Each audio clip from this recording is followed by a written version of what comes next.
with Phil stumbling drunkenly out of his bed, appearing in his head all the things he's wanting to be said. 19 minutes of Phil to Phil, with so much time to kill. He promised chill, but all he does instead is beg and shill. The stream's online and straight away begins to whine, but all is fine as long as Shaz benign and doesn't step out of line. His content's immature for all to endure like fresh manure, but I feel sure he ran straight to feeling so insecure. The money he earned from yesterday was withdrawn and long gone, as Phil's spending impulse is always set to stay on. If supports are also slow and stays so low and fails to grow, you never know, the show may turn into an easy bingo. Once kicked off across the board with charge to what because his code can be ignored, just how much DSP makes us feel so bored. To help us fight or sleep and try to keep alert to watch a creep who play bingo, but Phil will bitch and why his sheep are also cheap. While DSP is chasing green, we're seeing green across the screen as Phil's routine predictability rivals are so machinist, not in burp and leaning ban. It matters not if battery fun is child can't see if hours make him feel less of a man. Takes a drink and starts his like before lunching into a big pretending different bills when truth is dead to buy a wrestling JPEG. Talks about his shitty life of call his cat and fatty life and all his strife of forgetting that it's unwell and they were rife. With drama he will react but isn't act, that is a fact as he rehearsed to be exact in how he felt he was attacked. He seems nearly over it and a win is in sight, with what to white despite Phil to light that tips were not light. We'll say alright it is okay and now it's time for Phil to play, but first he'll say that tips will help from being off the other day. And with those words we win again, it's never if but always when the game is won. Thanks to that we made it to the very end.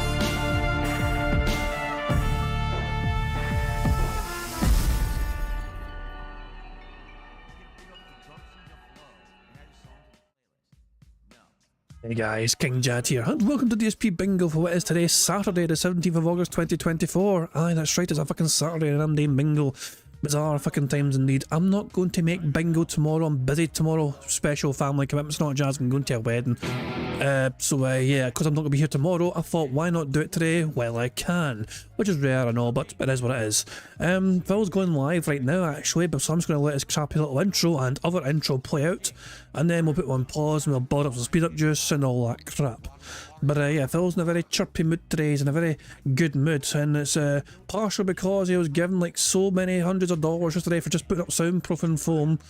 But a couple of interesting things about that. Oh, there we go. Let's put it on pause right about there, I think. There's a new soundproofing foam, by the way. You know, in case you're kind of curious where there we fucking go. Fuck me, man. But yeah, let's just put it on pause there and we'll build up some speed up juice and all that jazz.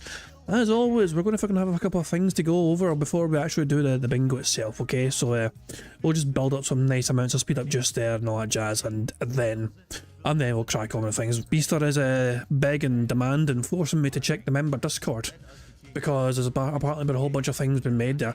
A couple of these things are old though, Meester, you know. A couple of these things you've shown me before, well, a couple of things are new to be fair. This is new. So Meester made this, which is, I think, very good. Fantastic stuff indeed. You know, so I highly approve of that. He made this, which is horrifying. As somebody that plays Minecraft, I feel this is a very horrifying thing to come out in their portal. Well, there you fucking go. Tacozilla made this. The mighty glowing grey whale tail gin and all that jazz. And since Meester saw that, Meester's like, hey, remember I fucking made that shit back in the fucking day to set mine didn't glow. but there you go, Meester. That's what fucking caused this freck pull thing to happen in the first place. But there we go. In case you're wondering about the fucking, like, these pictures, well, that one especially, this picture was a courtesy of Phil leaning in to do something like, I don't know why he did it, but his thumbnail for the foam stream yesterday was this. This was his thumbnail. So me, being me, decided, you know what, let's just remove the background, which left us with that.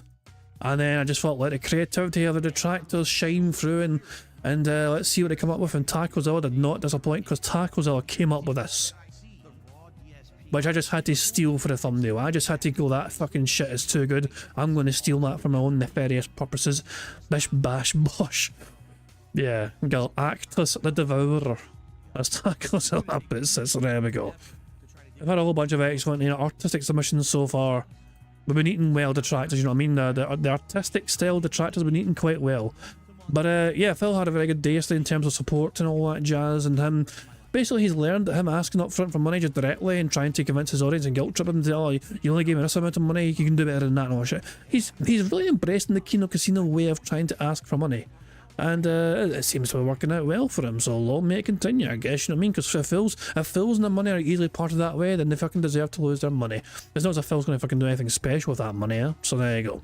I love the bizarre kind of copium going on at the Kino Casino, the Kino Casino fans are completely convinced that their DSP detractors are absolutely saving that Phil gets money. There's something that they cannot understand because they've not been here long enough to understand. This is not the first time that Phil Burnell has been given thousands upon thousands of fucking dollars. We've seen this shit happen several times over the fucking years. We've been here for the vest streak. We were here for fucking Emerald 7, fucking gifting things at the fucking arse like crazy. Hell, we were here for fucking Elden Ring and that crap as well. That was a fucking, what's his name? Who was the whale again for Elden Ring? Can't even mind.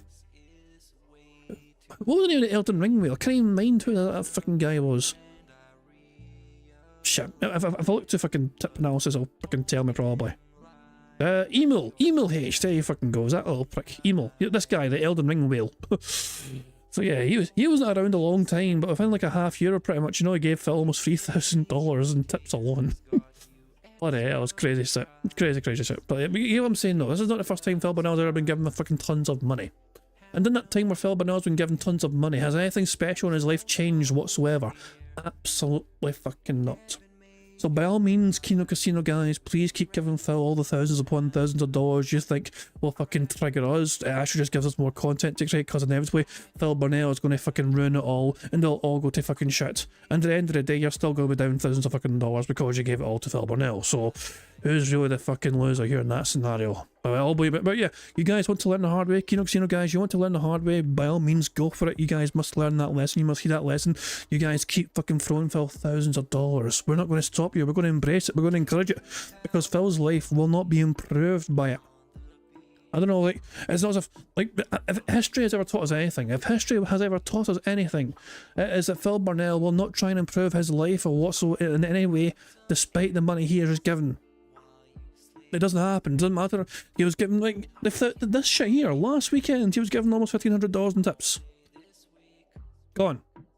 It didn't go towards the house, trying to improve the house, trying to fix the house. Nope, it hasn't gone towards anything for Cat either, however. In fact, Cat came home the other day. So when Bingo ended, right? Bingo had ended the other day, right?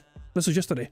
And like, before we could actually properly end Bingo, Phil decided he needed to fucking go away and explain to Cat what the boxes were, the boxes of foam that came from him. He was away for like 10, 15, like 20 minutes. He's away a long ass time. And something has happened behind the scenes, it seems, involving Cat, and I think to do with our work as well in some capacity. I don't know. But speaking of the foam, Eviga tells me that in Phil's daily crap, Phil admits he was the one that bought the foam, even though he claimed it was gifted to him by a fan. I've not seen his daily crap yet, and I was shocked at revelation, but Eviga says that Phil admits that he bought the foam. Let's see for ourselves, shall we? But let's first of all put Phil at 1.5 speed, because, well, you know, for obvious reasons. Good evening, everyone, and welcome to the Daily Wrap. What the hell? Things look a little different around here today. Welcome to the Daily Wrap for what was Friday, August 16th, 2024, my day back from break, and things went crazy today. Not at all what I was expecting, but man, did they go well. So let me, in a very big nutshell, tell you what happened. Podcast today, I talked about how, basically, with all this positivity coming to me and continuing over the past couple of weeks, that I actually found out that I had done something really stupid and wrong. I apologized for it. Not only did this person named Mutahar forgive me for it, but then he apologized to me, and we had, you know, a little bit of a very positive back and forth, and now it's looking like there may be content coming. If you want the full story, watch the podcast from today. I'm also going to attempt to clip it tonight, but it depends on if YouTube agrees with me, because sometimes trying to clip something out of a very long stream doesn't work. I hope it... Well, there, he got it clipped. I don't know if you guys have seen the thumbnail yet for it, but yeah, it's basically him and Mutahar in a thumbnail together. There it is. There's Mutahar inserted in the bottom corner and Phil's pretending to stare at him. This one right here. 1.4k views already. 17-minute long clip. That's a real nice fucking short clip, Phil. Well done for that. It agrees with me, and I can get that out tonight, make a clip for you to see it separate if you just want that. But there was all kinds of stuff, all kinds of positive stuff discussed. People were supporting me in droves on the podcast today. They absolutely loved it. And then we started System Shock Remake. We played it for 1 hour, and it got way harder in this 1 hour. I still like the game, but now I have to remember this is supposed to be a remake of a very old school game where you can literally die at a moment's notice out of nowhere. So you have to be constantly saving. But yeah, I died a lot, but I did make some progress. We're almost done with the entire first floor exploration and heading into the second. But then this arrived. My new memory foam / decorative designer foam setup arrived when I was live streaming. And people said, you've got to unbox it. You've got to check this stuff out. So if you want the full skinny, watch it. But in a nutshell, this is Elgato Wave Design Foam. And it has different designs you can build with it. And I ordered a bunch of the variety packs so you can make any design you really want. And hold on, you ordered? You ordered it? But Phil, I thought somebody ordered it for you on your behalf because they were gifting it to you. if you want to see the full design of what's on my wall, watch the videos from today, because there's no lie. A 3-hour video that's me unboxing this and initially trying to set it up and finding that the hardware they gave me was faulty.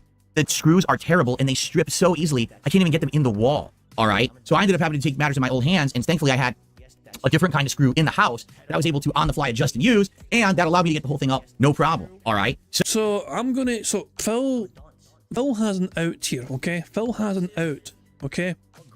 He's claiming he ordered it, but he can fucking use semantics here and say he basically ordered it via his fucking kind contributor who he was talking to behind the scenes where to try and get ordered for him. I don't know, I feel like Phil would just say he ordered it by saying he fucking told the person that was buying it for him what he wanted. So it is quite incriminating, but I'm just saying there's some outs here for Phil. You know? And it's like, as far as Phil's concerned anyway, any fucking money that belongs to his fucking fans belongs to him. Even if they're ordering on his fucking behalf, Phil's going to think it's for him anyway, so he thinks it's going to be his order. Because it is for him ultimately, you know what I mean? So I don't know, I mean, yeah, you can see what I'm saying though, can't you? Because Phil's fucking lying for semantics all the fucking time. And Phil was apparently talking to this guy as a apparent fan behind the scenes who wanted to give him memory foam, you know, and they're looking at different kinds or whatever, and Phil's like, don't go for the white ones because that's way more expensive or whatever, you know what I mean? So I know it's bizarre because it's not even Phil's money. Why would Phil care about how much fucking money his fan spends on him? I don't know, it's a lot of things that don't add up, but Phil basically admitting that he kind of ordered it seems like, you know, I mean, there isn't out for him there, but it is a bit sus. So it took 3 hours, and then it took my entire late stream as well. So I only did 1 hour of System Shock today, then it was 3 hours of this, then it was 3 more hours on the late stream of me finishing this. But there was tons of interaction. We talked and hung out, and people gave me feedback on what, like, I have black and blue tiles, but the black you couldn't see the light on. So after testing, we're like, nah, let's go all blue. I do have black there at the very top here that you can't see. So I have no idea if this will actually help for dampening any sound any better than my old soundproofing phone, but my God, does it look good in my setup now, you know, with my new camera and everything. It looks absolutely beautiful and outstanding, does it not? So this will now be moving forward. If you want to see different colors and things, check out my streams in the next week or two as I'm going to go through different color schemes and see what works. And listen, today, not only did I hit every goal on both streams, I exceeded them all. Tips goals, tons of super chats, gifted memberships. People were so positive on my streams today. I swear things are turning around. This is insane. I haven't gotten this level of positivity and support in so long, and I'm so looking forward to this wild ride that we're about to go on together, everybody. So thank you so much. I literally spent all day decorating my office wall, interactive with my audience, and people loved it and supported it. So what is... Doesn't that kind of tell you something about what I think about the gameplay then? I think I'd rather support you doing that shit than fucking watch you play a game. It's almost like people don't fucking want to watch you play video games anymore, Phil. What does it mean? It means tomorrow is makeup day for today. We'll have a level 1 podcast in the morning. Then we'll do System Shock for the entire first stream, as should have been today. Then tomorrow night will be the make-up Friday Night Fights, Street Fighter 6, where I will play with E-Honda and try to get him to master. Okay, so apologies, no real gameplay today except for 1 hour of System Shock. If you want to watch 6 hours of me putting this sucker up and going through all these problems and things because the hardware that Elgato provides sucks, you can enjoy it. There is fun discussion and stuff in there that you'll probably enjoy. Notably the end, like the very end of the night stream. For the last like 45 minutes, I just hang out with the audience and we razz my detractors and we're having a great time. It's just a really good time. So I hope we razz my detractors. I thought you fucking ignored us though, Phil. I thought it was fucking actually illegal to fucking talk about and bring up detractors in your stream chat. I could have sworn that Phil Burnell has a rule for his stream chat where you're not allowed to bring up and discuss detractors. So Stranger has been a 180 on that particular rule. You know, it's strange that. I guess, you know, Phil's allowed to fucking say what he wants, but if the fucking fans say the same thing, you're banned because you brought up detractors. hope that you guys will check it out tonight, okay? Tomorrow, back to business. Everyone have a good night. I'll see you tomorrow. Peace out. And that's that. Good evening, everyone. Don't just repeat yourself, you fucking dick. No, that's the fucking daily crap. Now, before we even continue, I thought, why not check out a couple of fucking classic blasts from the fucking past? And because Phil brought up the Scorn thing the other day, some people might never have seen the Scorn incident, okay? If you've never seen it... Oh my God, what's up? then it's worth a watch.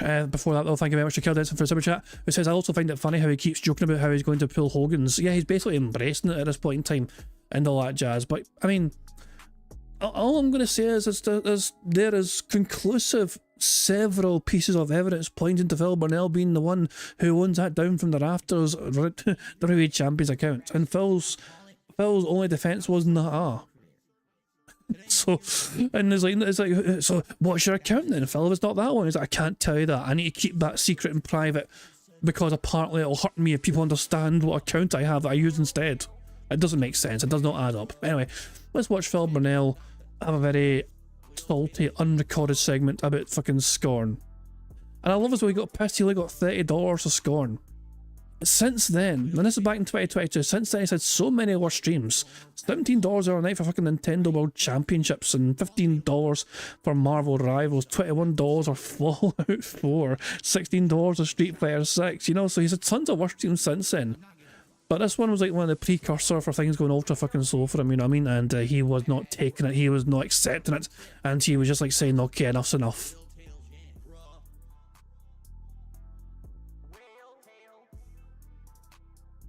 Oh yeah, Derek bot. I forgot about that. All right, guys. I'm gonna be honest with you.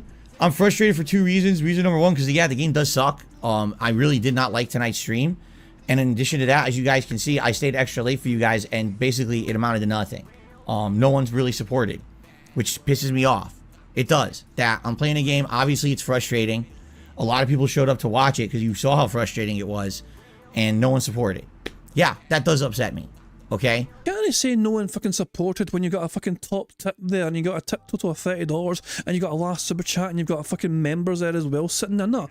People support you all the fucking time, every fucking day, Phil, through one way or a fucking other. But you just fucking want that immediate financial gratification, which you fucking criticise others for fucking demanding of you. Because Phil fucking tried to use that fucking shit on other people all the time about, you know, they want a certain level of entertainment or they want Phil to do something specific, in particular in a fucking game. And Phil's like, nah, you cannot fucking get that immediate, gratification to get it immediately. Instant gratification cannot happen for you because you have no patience to fucking wait or whatever.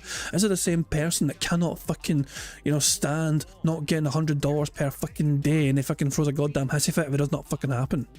And never mind the fact that Phil Burnell fucking far surpasses fucking requested amounts of fucking money he got the previous fucking day. He'll still ask today to make sure he hits those same goals. Never mind what happened the previous fucking day. Never mind fucking making the previous fucking goals by 2 times the amount, 3 times the amount, 4 times the amount, 5 times the amount, 10 times the amount, 20 times the amount. It doesn't matter what happened the previous fucking day because all that money's fucking gone. Long gone. Burnt into the fucking ether. Pissed away on stupid things like WWE Champions and fucking Total Wine and DoorDash and all sorts of fucking other fucking useless bullshit. It's not gone towards Phil trying to fucking repair his broken down snort for. It's not fucking gone down towards fucking Phil trying to fund a goddamn honeymoon finally for his big beefy bitch with a fucking wife or anything, and nothing whatsoever of any fucking significance will fucking come from Phil Burnell being given tons of fucking money because it's all going to the same usual fucking places. But yeah, Phil, you fucking rage with $30 and Scorn. It would have been one thing if I'm staying late and people are laughing, having a good time, and a few people are at least supporting the stream, but no one did, and that really upsets me. I'm gonna hope that tomorrow when I finish it, there will be some support, because it is pissing me off that I just stayed extra late and I got nothing for it. The game's not even good. If this were me, I'm not even exaggerating. If this were me not streaming, playing this, I would have just turned the game right off and said, fuck this, I'm not playing this anymore. But the fact that I'm now 5 hours into it, obviously I want to finish it, but I toughed it out for you guys tonight and I got nothing out of it. But a bag of fucking frustration. And that pisses me off, that they really ruined the game the way they did. I really do feel like they ruined it. If they just had different gunplay or no gunplay, it would have been a much better game. I don't know what they were thinking. Holy shit. It's like, really. It's like you're walking around with a room full of guys with chainsaws and they give you a Nerf bat. Wow. Oh, by the way, you also weigh 4,000 pounds. Gravity is 10 times strong. You weigh 4,000 pounds? Wow, shout out the cat. And you're walking in goo. Oh. That's Scorn in a nutshell. Very excited. All right. But yeah, when you guys actively, visibly see that I'm really... I love the super chat, because as there's a clip here from Aquatil, by the way, right? You can probably tell it's Aquatil's clip, you know what I mean, with the that as well. But you can see Phil's chat when this is all going off. Right. But... And then, the fucking thing, the super chat. You should complain more, it's very endearing. Says, oiled up Haitian man. Oh, Kitty, Cat asked about missing you, Phil. I feel bad. Rome says people aren't obligated to support you. No sleep, real vibe says, in Block City for you. For fucking who? I don't know. Time to tuck in Jasper in bed. What the fuck? Newsflash, no one's going to support this boring game tomorrow, says the next level. Yeah. You just love reading fucking, you know, the chat that Phil has on screen. This is... Phil has never had a good excuse why he cannot have his own chat on screen.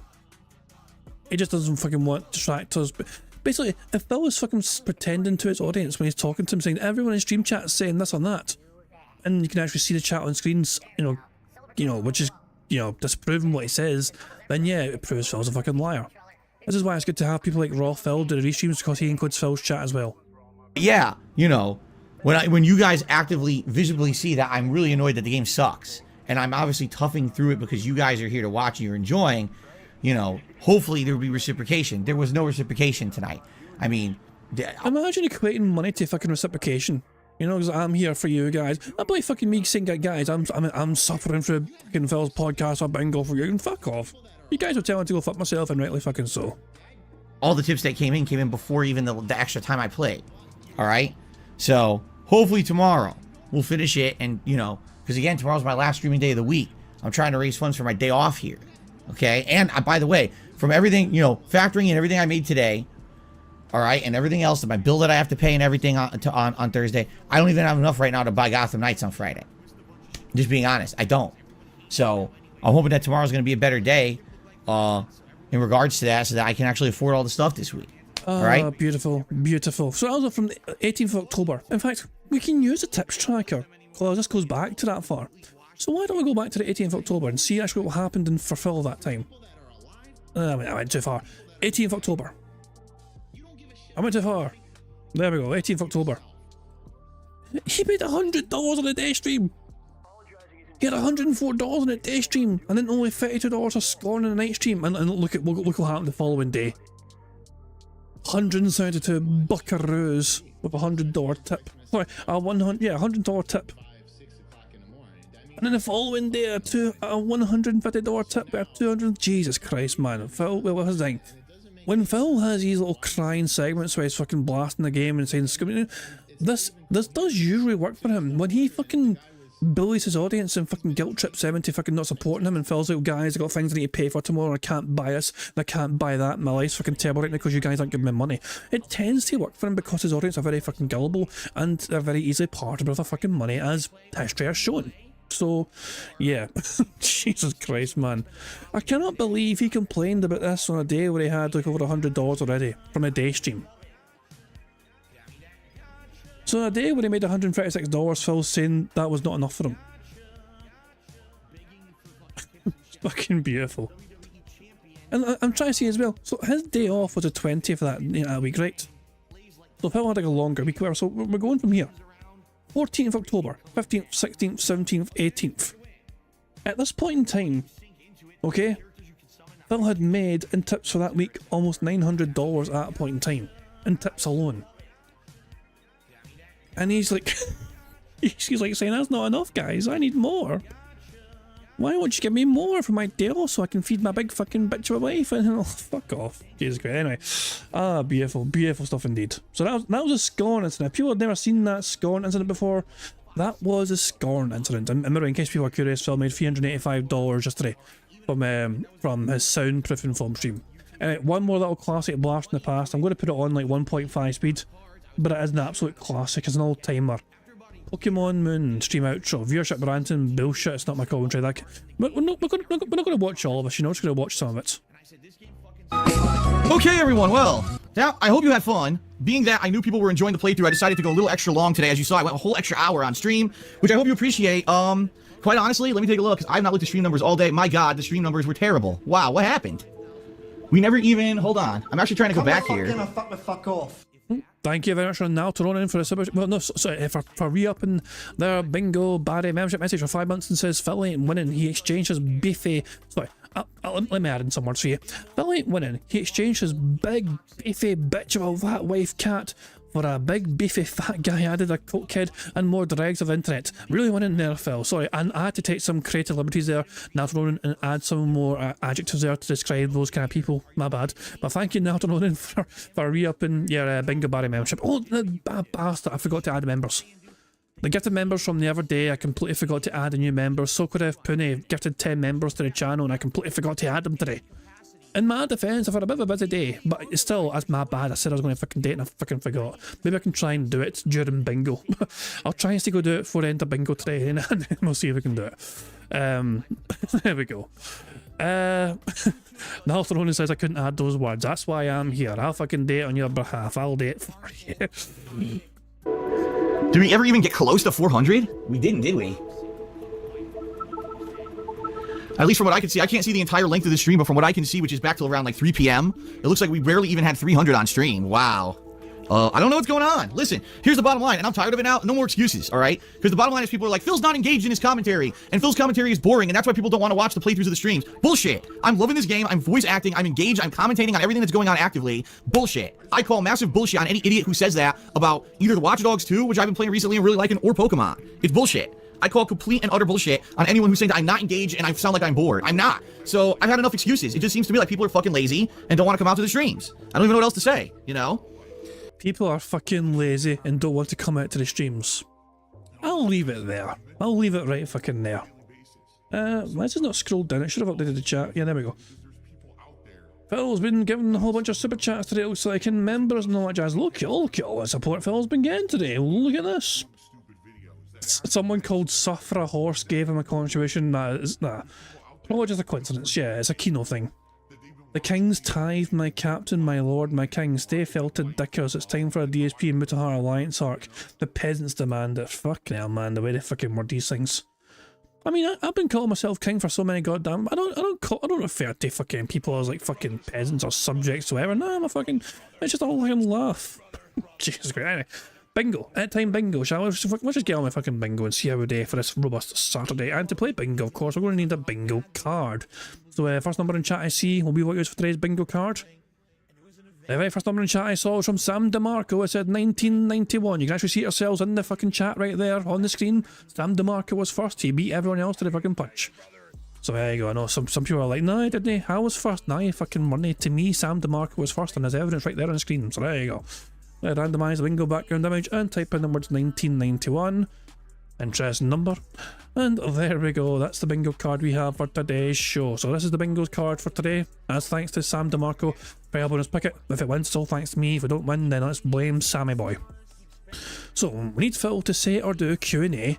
His chair to creak, him saying idiot, there you go, and Tim scratching the stash. The second row is Phil saying alright, sound good, admittedly, reality, and essentially. The third row is Phil saying addition, him pig explaining something, him snorting, him discussing the weather, and him giving a good old prayer hands to the camera. The fourth row is Phil's, clearing his throat, him getting at least $15+ in tips, him saying literally, variety, and oh, and the fifth and final row is Phil saying new games, schedule, interesting, members, and finally, fun. That is the bingo card we have for today's show. Thank you once again, Sam, for helping us pick it. Remember, if it wins, it's all thanks to me. But if not, then blame Sam. Anyway, that's the bingo card we have. So, the aim of the game, as you guys all know by now, is for us to try and get a full house 25 out of 25 on the bingo card you see before you on the screen. If we manage to do that, we'll add $25 to the bingo prize fund, which is currently sitting at 125 buckaroos. We added $10 last night because we had one person complete one of the courses in the Marbles Friday night runs. And at the end of the month of August, we're going to have a big marble race to determine who gets to take home half of that bingo prize fund. But if you want to have a chance of winning half of that bingo prize fund, you've got to make sure you've left a comment on a community post, which is linked in the description of this live stream. If you haven't done that yet, do it before the end of the month so you have a chance of winning half of that bingo prize fund. You've got to be in it to win it, as the old catchphrase for the National Lottery goes. There's a variety of ways for us to try and get a free space to help us on our way to full houses. For example, if Phil snorts or burps 10 times before he starts recording for a shitey gameplay, that gives us a free space. If Phil begs 10 times before he starts recording, that too will give us a free space. And finally, if we get 100 likes on this bingo stream before we finish playing bingo, not only will that give us a free space as well, but you guys also get to enjoy the Buzz animation made by the supremely talented Pixar Animations to celebrate the 100 likes. So you guys are in direct control of one of the ways we can get a free space. The rest are controlled by Phil and his bizarre body functions, as well as I'm begging a whole bunch. Also, on top of the free spaces thing already, we have one free space already locked in, because Viga convinced me okay, ability me to say, guy, you know, I got over 100 likes on my stream earlier on. If you're doing bingo, have a free space. And I was like, oh, okay. Like, I just literally just turned up to his stream, seen him was streaming. He was building, so he was watching Phil try and put together his fucking soundproofing wall thing while he was building the DeLorean. I think it was like some kind of custom. I'm not sure. It seemed very finicky and very. Yeah, definitely a very fucking methodical process. You know, it's not like a fucking just quick, simple Lego build or whatever. No, it seemed very small pieces, not shit. And there's like wee screws as well. I think there's like different bags or whatever. Yeah, Brian says it was an official set. So yeah, it took a Vega like a good while to get us all built. So I just turned up to the stream and the Vega's like trying to build this DeLorean thing. I was like, oh, that's kind of cool and whatever. And all of a sudden the Vega's like, hey, I got 100 likes. You're in bingo. You get a free space. I was like, oh, okay, whatever you say, pal. So yeah, we got one free space already locked in because a Vega stream had over 100 likes. I popped into the Tractor Beam stream earlier on as well today because they all stream on Saturday as well. And I don't even know if they've seen the message, but I just went and I popped the message in there, told them, you guys get 100 likes, we get a free space of bingo, make it happen, and then I fucked off again. Don't even know if they saw it, don't even know if they acknowledged it. All I know is I dropped that message in there and then I fucked off because it was time to get the bingo stream set up. So if the Tractor Beam gets 100 likes as well, we get a free space of bingo as well. So there we go, I've got plenty of ways to get free spaces, and yeah, free spaces here, free spaces there, free spaces everywhere, potentially, if there's 100 likes here, there, and everywhere in between. I think I've covered all the bases and everything else. So apparently the Tractor Beam's at 96 likes right now. I guess we're very close to a full for a free space then. I never said full house, a free space. Anyway, I think I've covered all the bases in terms of the bingo stuff. I think all that's left for me to do is just basically press the random Scottish soundboard button to send us off into battle once more. Navy Vet for Life says Broside Phil's also streaming, but he's not covering Phil's podcast though, is he? Phil, I hadn't seen that. I actually did see that, but I think he's having a detox day.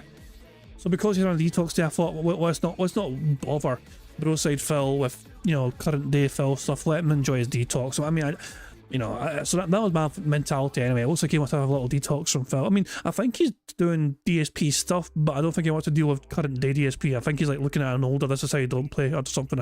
I think so anyway. At least that's the impression I got from the stream titles. I thought, okay, let's just let him enjoy a detox then. Anyway, the only thing left for me to do is to press the random Scottish soundboard button to send us off in battle once more, so let's see what it says. Shut your hole. Alright, on that note, it's time bingo. Good morning, everyone. Whoa. Something's different. And I hope you guys are ready for the very first podcast with the new layout. Curious to hear your feedback. What a day yesterday was. We'll be talking all about that on today's show. But I'm all backed up. And I don't mean I'm constipated. We've got a ton of game news from the last week that I haven't covered here on the show because we've had so many various topics to discuss. So today will be catch-up day where basically I talk all about game news from the last week or so to get everyone back into the know. We'll talk about an updated schedule because I have an update regarding content coming up this week with Kino Casino and more. It's going to be a great show. Oh, wait a minute. Also, we're going to fell the trolls. What? What the hell is that? We're going to fell the trolls. You're not going to bring up trolls in your fucking stream, Phil. Here on today's episode of the Level 1 Podcast. We're going to fell the trolls, but don't bring them up or you get fucking banned. It's scheduled on the bingo card, by the way. It is on the bingo card. I had a feeling it would be. Burger. There we go. Let's skip the intro. We're going to fell the trolls. Phil, I personally hope that the Kino Casino guys give you fucking $10,000.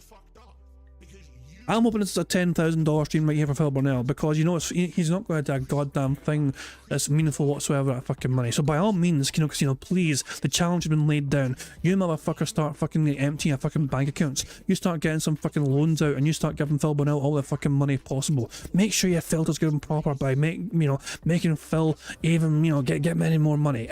All the money for Phil. Come on, Kino Casino guys, you can do better than this. You think you're fucking impressing anyone? Kino Casino guys are not here for fucking Emerald 7. Kino Casino guys are not here for a fucking vest streak. We've seen fucking $2,000 tips coming at one fucking pint, one time for Phil Burnell. So nah, I've not been very impressed whatsoever with Kino Casino's guys so far. They can do so much better than what they're currently showing us. Alright, well, first of all, welcome to the show, everyone. Today is Saturday, the 17th of August, 2024. I'm DSP, also known as the King. And it's a great day. Today we're going to be doing gameplay all day long after this podcast ends to make up for yesterday. Because yesterday, my new soundproofing foam setup arrived. And it proved to be pretty challenging of a task to set up. But I got it done. Before that, I want to give a couple shout outs because some people have already contributed this morning to the stream. Shout out to Shuri Satoshi, who did a first super chat of the day and said, here's a tenner, bud. Have a great Saturday. Thank you so much to Shuri for the very first contribution to the stream. That is very, very nice of you. Then, Volsair gifted 5 memberships to the community this morning. Thank you, Volsair, for 5 memberships. I'm sure people will enjoy them. And now, Perry the White just dropped a 10-member bomb here on the DSP Gaming community. Congratulations to those who just got 10 gifted memberships, and thank you, Perry the White, for supporting the community. So if I get contributions early on in the show, I will always shout them out at the beginning moving forward. However, once I get into my topics, like once we get into gaming news and stuff, I'm going to focus on that and then get back and do shout outs later in the show. Some people have always said I should just do instant shout outs, but I'm afraid that if I do that, I'll get derailed and I'll miss out on topics I wanted to talk about. You know what I mean? Because a lot of the times I want to directly respond to what you guys are saying. But man, let me tell you guys, yesterday, what a show. Burger. What a day. With this Elgato wave design, soundproofing foam / art. I mean, it really is artistic. Look at it, right? It's more than just soundproofing foam. It's a really nifty looking background meant to stand out and pop out in a streaming display or a streaming backdrop. And, you know, it was fun to just have a day where I could say, listen, on the fly, let's change the schedule. We'll hang out, we'll enjoy each other's company all day. Let me get this up. Because if I get it up now, I don't have to worry about finding time in between streams to try to cram it in. And man, it took me 6 hours. 6 hours to get it up. And the reason being, not because it was a bad design or whatever. In fact, it's incredibly good design. This is actually a honeycomb setup of like racks that you build out of snap-in plastic, and then you put them on your wall. The problem is, the hardware they give you to do so is terrible. The screws are so bad that when you just try to screw them in, either by hand or with the power drill, they strip. Why would you sell someone expensive soundproofing foam, but then skimp out on the hardware to hang it? It just doesn't make sense. I don't know what Elgato was thinking there. All they need to do is improve the screws, and this setup would be incredibly easy to put up. So I'd use my own screws in order to do it, but I got it done. It took all day, but we hung out and we brainstormed a little bit when I was having problems, and now here it is. It's beautiful. I also have black hexagons, but they didn't really stand out because you couldn't see the design. The black literally didn't reflect light. It absorbed it all. So because of that, you couldn't see the nice lighting and everything on it. So we decided against using the black, and instead we used all blue. So it ended up being really fun. We had a great day. And let me tell you something. My detractors can't fucking handle it. Are you kidding me? I've not seen anyone fucking lose their minds about it. In fact, I've seen people I've seen Evil AJ demand more Phil DIY streams on Twitter. I want to see the evidence of detractors not being able to handle Phil Burnell being given, like, doing a soundproofing stream or whatever. Look, Phil. I don't understand what you mean by we can't handle it. We have seen you have far more successful days. We have been here for you getting a fucking Fest Street that lasted, like, what, 276 days or some pish? We've been here for fucking, you know, what was that guy's name on Twitch as well? The Emerald 7 stuff, it wasn't just him, there was that guy fucking Tutankhamun or some pish, whatever his name was. You know what I mean? Him as well. He was fucking dropping a whole bunch of fucking supporters at one fucking point in time. We have seen a plethora of mighty whales come and go. We've seen a fucking cat get $2,000 just for you showing it off on stream.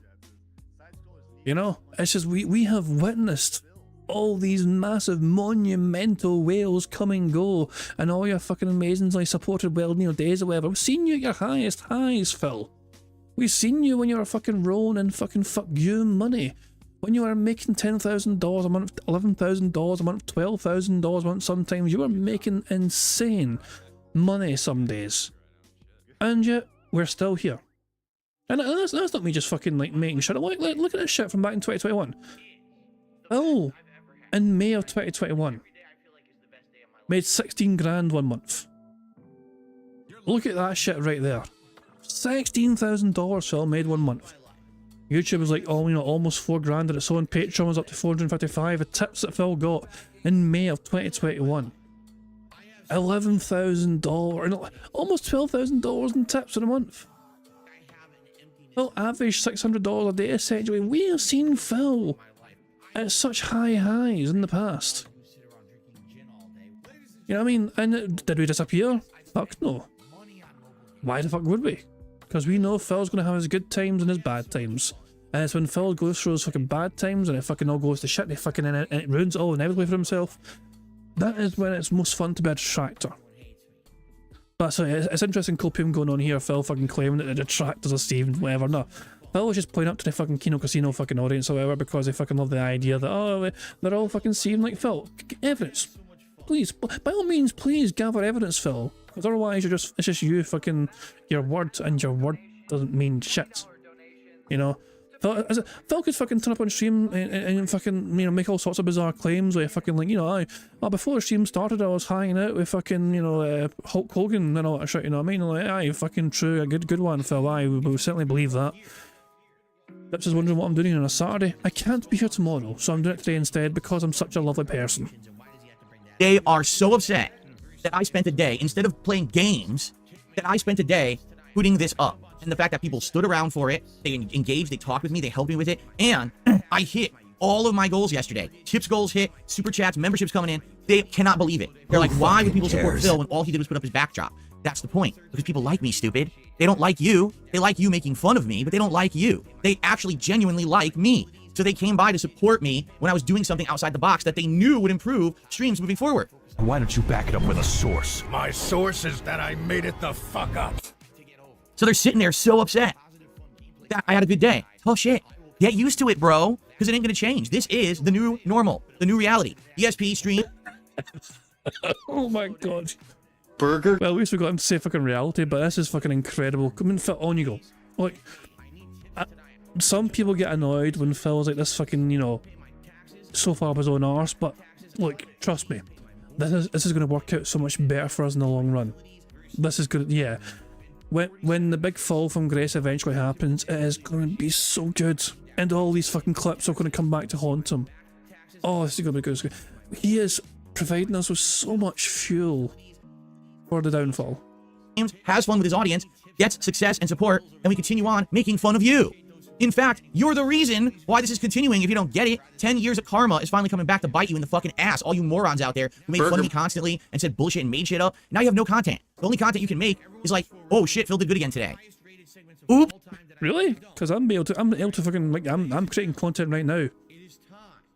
Like, this content right here exists whether you're having a good day or a bad day, Phil. I'm able to do bingo based on your fucking predictable fucking habits. So, yeah, your move, bitch. Well, it is what it is. Like I said last night, how many people, when they clipped me, were sure to include the leaderboard down there to show what a great day I had, right? Now, by the way, I will just say this. Please, do not support my content because you want to stick it to the trolls who cry and seethe and just have a big hissy fit, you know, on their back like infants, like babies. Phil had success today. Don't support my streams just because of that. I mean, that will be an end result of it. You'll see more suffering, more seething and pain from my trolls. But please don't support the stream just for that. I would prefer if you would support my streams because you like the content. And the same goes for Review Tech. I know the guy's down on his luck. He hasn't even apparently streamed in several days since his documentary hit, and everyone on the internet made him a laughingstock. So because of that, you know, I understand he's probably down on his luck. He's not feeling good. Please do not just support me because you want to stick it to Rich. All right? You cannot fucking act the way you just fucking acted and then try and fucking backpedal and pretend to be some sort of fucking moral, or, you know, moral person. Oh, that's not how it fucking works. You're fucking basking in some supposed fucking detractor meltdown, and at the same time you're like, please don't support me because the detractors are having a meltdown. What the fuck are you talking about? Hold on. Where's the detractor meltdown? Like, can anyone identify the detractor meltdown here? Is this a detractor meltdown? Kino drones flies in under directions, poor man's hype machine starts up. What's this clip? Massive support, great times had, detractors felted, the hate army crying, seething, shitting their fucking pants. Well, so hold on, so he gets support and the first thing he does is think about what the detractors are all saying and doing.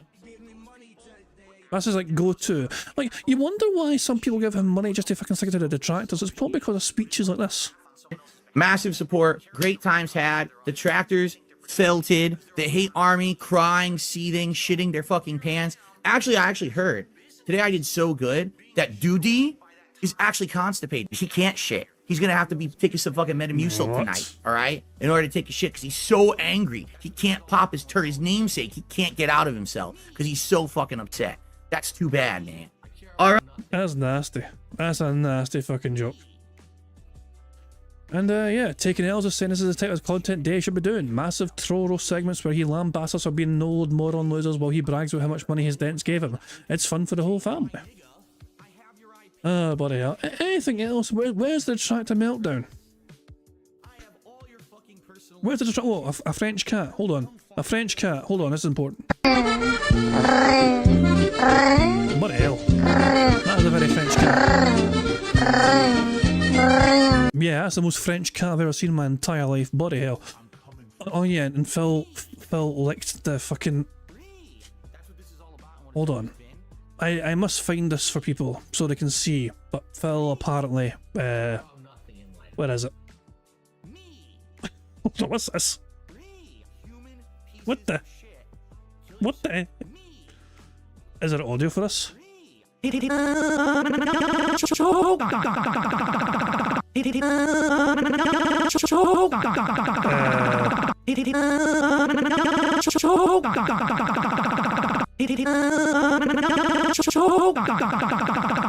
This is like hypnotic, and it's like I want to keep watching it, but at the same time it's horrific. Bloody hell. Anyway, where's the thing I'm looking for? Where's the thing I'm looking for of Phil licking his foam? Because Phil actually did like lick his foam. Oh, for God's sake, is this me albot again? No, it's not, it's just a compilation. Where is this thing? Because I swear... Oh my God, there's that thing. Hey, I recognise that. That's what it is. Where is this fucking thing? Where is this bloody thing? No, that ain't it. There it is. There it is. Oh my dog! What's up? What compelled Phil to do this? I have no earthly clue. Thank you very much to Ira for a super chat who says, Duty's retired and makes money through investments and real estate to support his real and not fake family. He's saving all the way to the bank. Yeah, I mean, Phil wants to fucking pretend that every single detractor has got the exact same life situation going on, that are like fucking basement dwelling at home with their parents, unemployed, like fucking fat social rejects or whatever. That just basically sums up half of Phil's audience. It sounds to me. The ones that can't give him money anyway. But yeah, look, I've said so many fucking times that Phil likes to fucking try and... It helps Phil when there's one singular entry of a boogeyman, you know what I mean? In the past, Evil AJ was a boogeyman for Phil, and then it was Tevin, and then it was SOK, whatever. Right now, Duty is certainly one of the more prominent detractor names out there. He's a regular, you know, he's regularly creating content anyway, and he's definitely under Phil's skin right now too, in that regard as well. So he's definitely going to... He is basically a new boogeyman for Phil right now. He'll still put some of the old classic names. He will still mention, you know, Evil AJ, for example, and he might fucking name drop Tevin occasionally as well, but really the current boogeyman for Phil Burnell, for him to fucking warn everyone about whatever and try and, you know, take on behalf of his fucking community and his audience is Duty, you know, so he's in right now, it seems. But yeah, Phil, it's easy for Phil to just fucking group them all together, you know what I mean, group all the detractors together into one big fucking amalgamation just to fucking try and have a fucking roast them or whatever, you know what I mean. Doesn't really work though. Duty's got... Yeah, Duty's... I mean, I don't know much about Duty, but I've heard he is fucking retired, as you said, and just doing this for fun because he's fucking comfortable in terms of what he's got already, in terms of he's, yeah, as you say, he's retired. But yeah, if he's... I mean, fair play to him for managing to make his money for things like investments or whatever, and real estate as well, especially if he got in before the housing market blew up in popularity, you know what I mean? If you managed to do that, then big ups to you. But yeah, anyway, and as I said though, like, this is Barrett Wells. I'm just looking at Twitter right now. So Phil, DSP said he's living life to the fullest unlike the detractors while wearing this bender hat. With that background, at the age of 42, with a wife he hides and a family he hasn't seen in years. That's the whole point of a screenshot, whatever. Which compelled me to say I got a family wedding on Sunday to enjoy a full paid week off work next week. I'm seeing my sister and mother too. I'm hanging out with mates for a few pints penciled in at some point as well. Phil's notion of living life to the full has been a hermit all week with a lot of fuck you money to waste.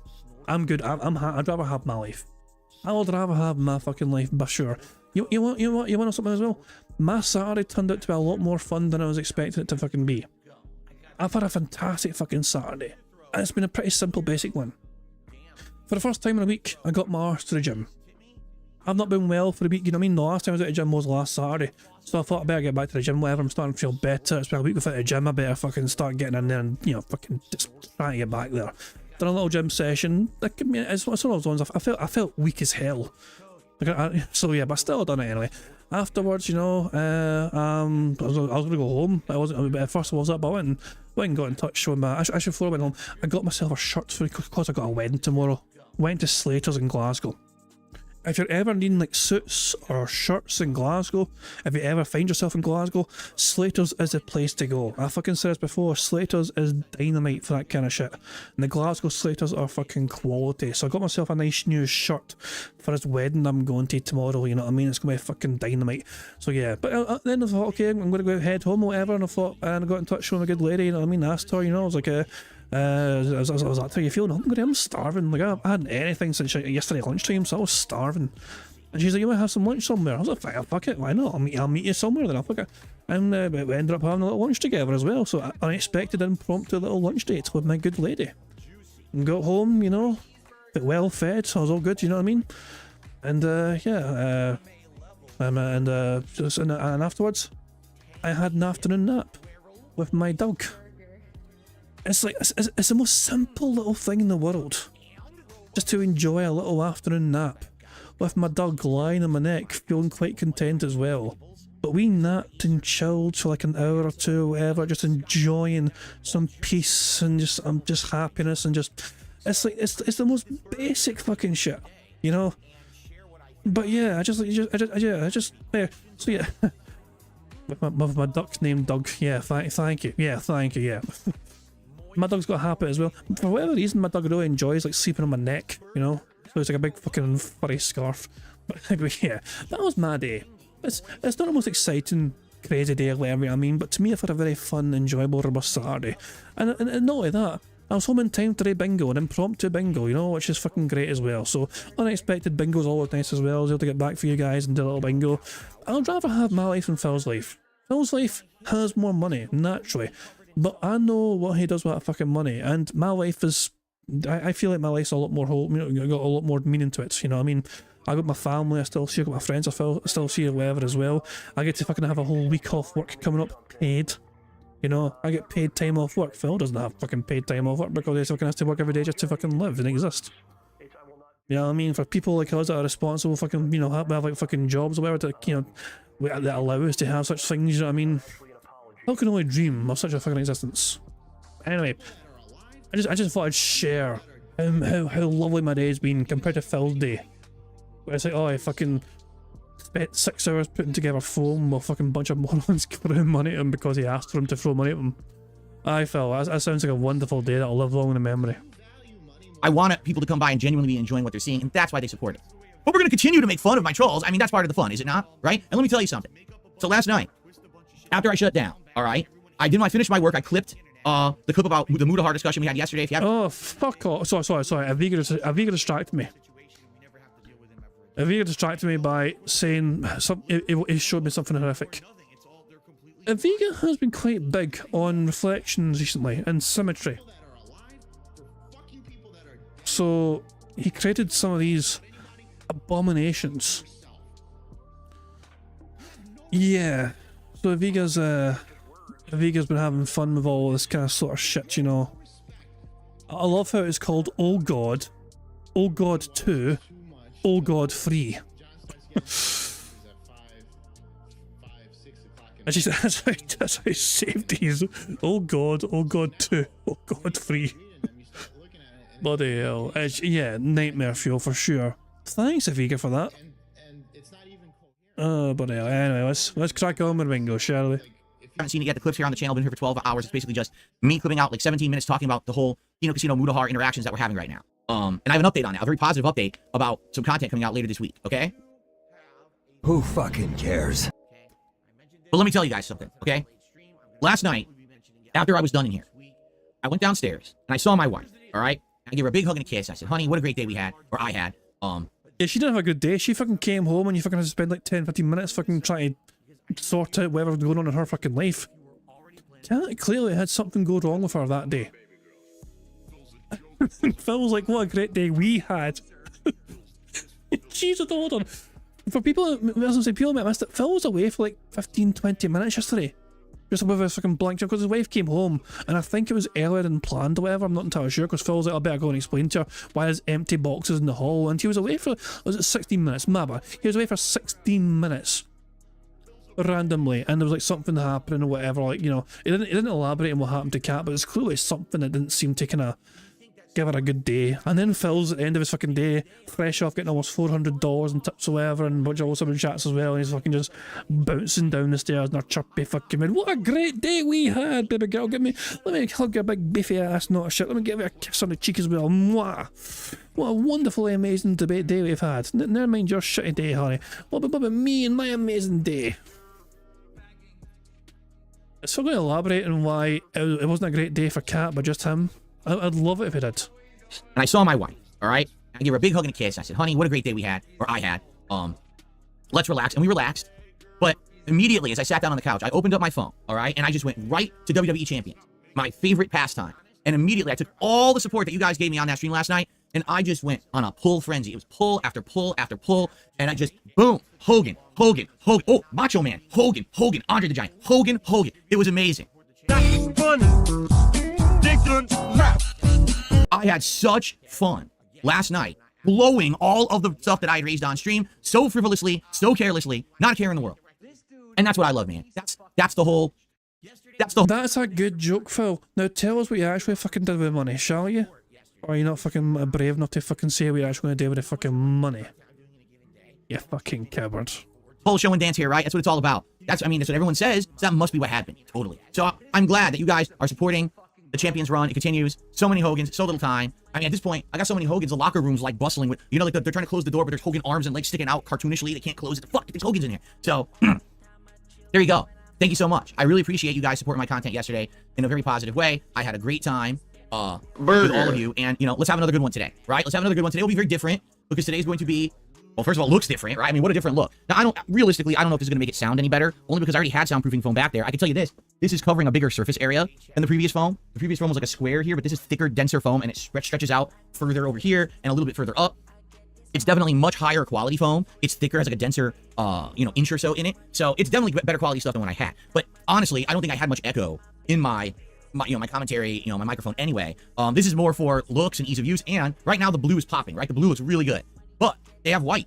And eventually I might buy some white and put it up there too and alternate. And I can even... Whoa. What do you mean you might buy some white? You never bought this in the first place, Phil. Further confirmation that Phil bought about foam himself and lied with somebody gifting it for him. Do like half blue, half white, and like mix it in. The white was just too expensive. For some odd reason, they were charging double price. I was like, I'm not gonna get that yet. Let's get the base packs. Let's see if it's good. If we like it, then maybe down the road I'll spend some more money on getting like the white configuration, right? I wonder if his fans are gonna call out why Phil's story narrative fucking changed from somebody getting this for him on his behalf to then Phil fucking saying he bought it himself. Like, are his normal fans not wondering why Phil has changed the story about how the foam came to be? As Phil claimed, a very kind anonymous fan behind the scenes contacted him, reached out to him to get him this foam and gift it to him. And all of a sudden Phil Burnell's acting like he's the one that fucking bought it, which fucking, begs the question, who got the fucking foam? Was it Phil and just buying it himself, pretending a fan got it for him? I mean, surely one of his deadheads will fucking call him out for such fucking ridiculous changing of narratives, especially when it's not that long ago where he fucking claimed it was gifted to him. So, yeah. So there you go. Looks beautiful, right? Amazing's gonna pop now with all these different colors. Every day, a new color will be showing on there. Pretty nice, right? And I'm definitely looking forward to having a new, awesome, upgraded setup. I mean, at this point, realistically, we're talking about upgrades, right? The only upgrades left that I can think of, number one, I could definitely use like new mice and keyboards. All my mice and keyboards I'm using are really old. These two wireless mice are a decade old. This wireless keyboard is a decade old. This wireless keyboard, I shit you not, I bought at the beginning of me doing content on YouTube. This is a 15-year-old wireless keyboard that I use every day to update the leaderboard and stuff like that. That's how old my equipment is. So maybe like the like little upgrades like that, probably like that would be the next one because this stuff is so old. And then the only other thing I can think of is to do the migration, where I need to take my capture and streaming PC, which is 10 years old, and switch that over to my wife's. My wife's PC is so much better than mine. It's still outdated. It's still like 6-7 years old, but it has way better equipment. I could upgrade everything to the better Windows and everything. We could use Steam Deck here, or excuse me, Stream Deck to do effects and things. We could do a lot of stuff. But I just look at all the stuff that's been going on so far in August. It's been a crazy month, and that was exactly what I was afraid of. If I tried to migrate now and then all this happens, that's why I've held off on it. We have to find like a downtime to do that stuff, right? We do. We have to like find a downtime where I can do the migration. But outside of that, everything else is going well. Okay, like everything around me. Look, literally, new capture device, new gaming PC, new webcam, new backdrop, right? New, amazing, top-of-the-line Cadillac of joystick gaming joystick, right? I mean, everything has been massively improved this year, and it's amazing, right? So thank you all, and it's good stuff. So let's talk now, because what I'd like to do is talk about the schedule for the week, so you guys know what's coming up, because we got some good news, and then, of course, news. We have tons of gaming news to cover today, because I have been behind on the gaming news coverage. And so I want to catch up. Yes, Jade says, I love the new blue setup. Thank you, Jade. Not only do we have the blue here, but we have the blue, icy blue backlights. I have icy blue on my PC. I set it up with Ice Storm. So it's blue and white, kind of alternating Ice Storm colors on my gaming PC's RGB setup. Everything's cool, man. I'd have my joystick plugged in and that would be blue, except the joystick seems to have conflict with System Shock, so I don't want that to happen, so it's unplugged right now. Who fucking cares? Here we go. So first of all, where are we going here? There was a super chat I missed. I want to shout these out quick. Okay? Cincinnati. Remember his reasoning and rationale for shouting out contributions quite early on? It's in case people are fucking afraid to contribute later on if they think no one's done it yet. So he's basically trying to prime the tip jar, so to say, by fucking getting the early ones out the way early on and encouraging others it's okay for them to contribute because other people have done it already and they don't have to be the first. Cincinnati Harry with a super chat. Looking cute today. Gee, thanks, Cincinnati Harry. House of Dar with a $5 super chat. Why do you need equipment donated for your streams by fans? Don't you make enough money to improve your business? This is a serious question. You have to Oh, hold on. So Morgana, I'm going to wind that by the way. But Morgana says, is the reason Galactus Phil is on the thumbnail, is it because of Fortnite? It's because Tacozola made something cool and I just thought I'm stealing that shit. Basically. Like, Tacozola managed to fucking take that bizarre fucking thumbnail that Phil had with his face like zoomed in or whatever and holding that crap, and he turned that into Phil being Galactus, you know, the devourer of fucking worlds, and I was like, I'm stealing that shit for my own personal gain naturally. So yeah, nothing to do with Fortnite, no, not for me. And you can, maybe Tacozola made it because he likes Fortnite. I don't know, you'd have to ask him. Tacozola says the first thing that came to mind when I saw that image was Phil being Galactus. There you go. Anyway, I want to remind us because Phil was asked an interesting question, it seems there. So let's see how Phil explains this one. Cincinnati Harry with a super chat. Looking cute today. Gee, thanks, Cincinnati Harry. Not that House one. of Dar with a $5 super chat. Why do you need equipment donated for your streams by fans? Don't you make enough money to improve your business? This is a serious question. It's a very interesting question, Phil, and you do make enough money to fucking improve your business. You're just too fucking lazy to. But lo and behold, Phil just admitted that he actually bought the foam, so I guess that's one thing Phil invested in his fucking business, at least for once. You have to understand something. I didn't, like, if you're only been here like the past week or two, okay, and you're here like, dude, Phil's making great money every day. Why would I have anything donated? Because I don't usually do. This is newfound success. You have to understand. This is not the... No, Phil, you cannot fucking pretend you never had fucking tons of fucking money thrown at you before. Like, just because a person seems to be quite fucking new doesn't mean you get to fucking lie to them. You have consistently made 6 figures per fucking year doing this shit. You've had fucking vest streaks in the past, you had fucking like fucking whale trains going on, you've had fucking tip wars and super chat wars, whatever, and cheer wars on Twitch. I mean, for God's sake, you made $16,000 in 1 month before, in 2021, and still you refuse to fucking upgrade anything in your fucking business. And this is after your bankruptcy. So this fucking bullshit narrative of newfound fucking success is an absolute fucking load of shite because you've had far more successful times in recent years and you refuse to fucking do anything with said success. Because you just wait for the audience to fucking be guilt-tripped into fucking throwing things at you instead, apparently. norm, okay? Usually, I'd have a hard time hitting like a tier 1 tip skull on a stream. And there'd be like very few super chats, very few memberships, only my core fan base. You know, we're talking members on this channel, on average, would hover between 500 to 700 a month of my core fan base. And that was it, you know, and there's that, a little bit of ad revenue, and whatever I make on a stream with a few super chats and some tips. This is like, the last 2 weeks have been insane. It has been like exponential increase in support. So you're right, now, with all this stuff going on, chances are I can probably afford quite a lot once this starts coming in. Which you gotta understand, with YouTube, there's always a month to a month and a half delay. So I got a ridiculous amount of super chats and things this month, memberships. I don't get that till like late September, October, okay? When I get it, yeah, then, you know, then things are gonna be much better. But that's the thing, like, this is newfound success. This is not the norm. Now it looks like the norm. If you only just started coming by the last couple of weeks, you'd be like, dude, Phil's winning every stream. Every stream he's doing pretty well. This is crazy, but it didn't used to be like that. That's what you gotta understand. This is like newfound rejuvenation. The injection, like, oh, the adrenaline is running in my body again. As I stream, people like me and want more content from me and they're supporting the content. That's not, it didn't used to be like that. It used to be my very small core fan base who I very much appreciate for keeping me alive for so long. And us just doing our thing while everyone else on the internet just sat there from the outside and pointed and laughed and crapped on us and treated us like dirt. So it was like, yeah, I was essentially, I call myself like the blue collar streamer. I have to work 6 days a week full time to make enough to afford all of my bills, my mortgage, all the stuff around here. It's not like I'm living large and extravagantly. I'm really not. You know, I'm making ends meet. But you're in a private community of a house that's far too big for fucking 2 people and a wee cat. Oh my god, you put yourself in a situation. This is a situation of your own creation. And also, I just love how Phil was hoping that none of his newer fans or whatever look back in Phil's history, you know, and see for themselves, oh wait, Phil Burnell actually was given a whole bunch of fucking money back this year as well, and that year, and that year, and that year. No, so yeah, he completely avoided answering the fucking question. And Mr. wants a screenshot, okay, I guess we'll get a screenshot. I'm getting straight, you know, like strong Forrest Gump vibes about Phil right now with this fucking particular haircut as well. Anyone else getting Forrest Gump vibes from him, or is it just me? It's like the shirt and the haircut, you know? It's like strangely Forrest Gump kind of vibes I'm getting.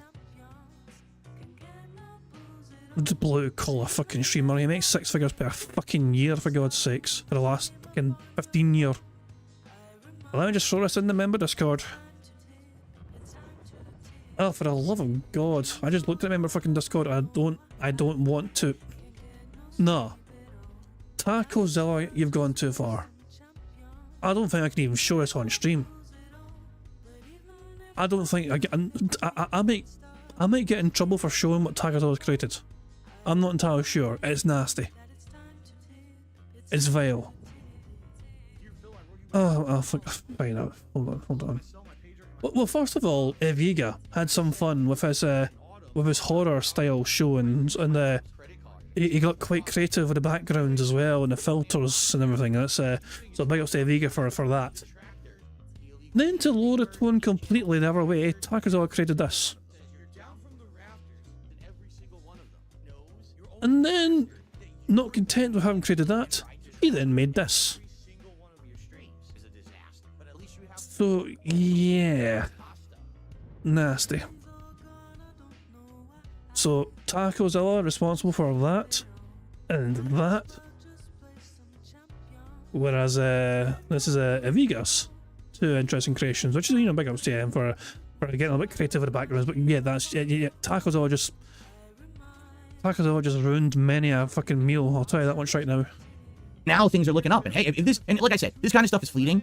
I don't know how long this will last. Right now, I'm just writing it. A couple weeks now, it's been great, but I'm enjoying the heck out of it. I hope you guys see that, you know, how much fun I'm having with this. And hey, let's keep it going for as long as it can go. You know, I am always of the mentality, because I've been around 16 years, and I say my career has been like this. Sometimes you're on a high, and then it peaks, and then you go all the way down to a low, and then you come back, and you know, and then you get many in betweens. So right now, I'm kind of riding a high, and that's great. I don't know how long it's gonna last, but I'm just enjoying it for now. But you're right, like right now, would I be asking anyone to donate anything? No, I would not. I mean, right now I got, you know, a good amount of support coming in. Why would I need to ask for donations? But literally just a couple weeks ago, it wasn't like that. That's why, after so many years of me trying to get a PC and not being able to afford it, someone gifted me a freaking top-of-the-line gaming PC. You know, they're tired of waiting. They wanted to see me use it. And look, in the 2 weeks I've had it, I've already had massive improvements in Street Fighter 6. Playing games I never would have played, like Fallout London or System Shock Remake. Gonna play Black Myth Wukong day 1 on this thing, right? It's already showing the improvement. So that's why. I hope that makes sense. I hope that's the honest answer for you to get it. Doesn't make sense at all, Phil, because you avoided answering the fucking question. Look, Phil, you're pretending that you've never had, like, amazing support before, whereas you've had incredible support several fucking times throughout the fucking years you've been doing this, both before bankruptcy and after bankruptcy.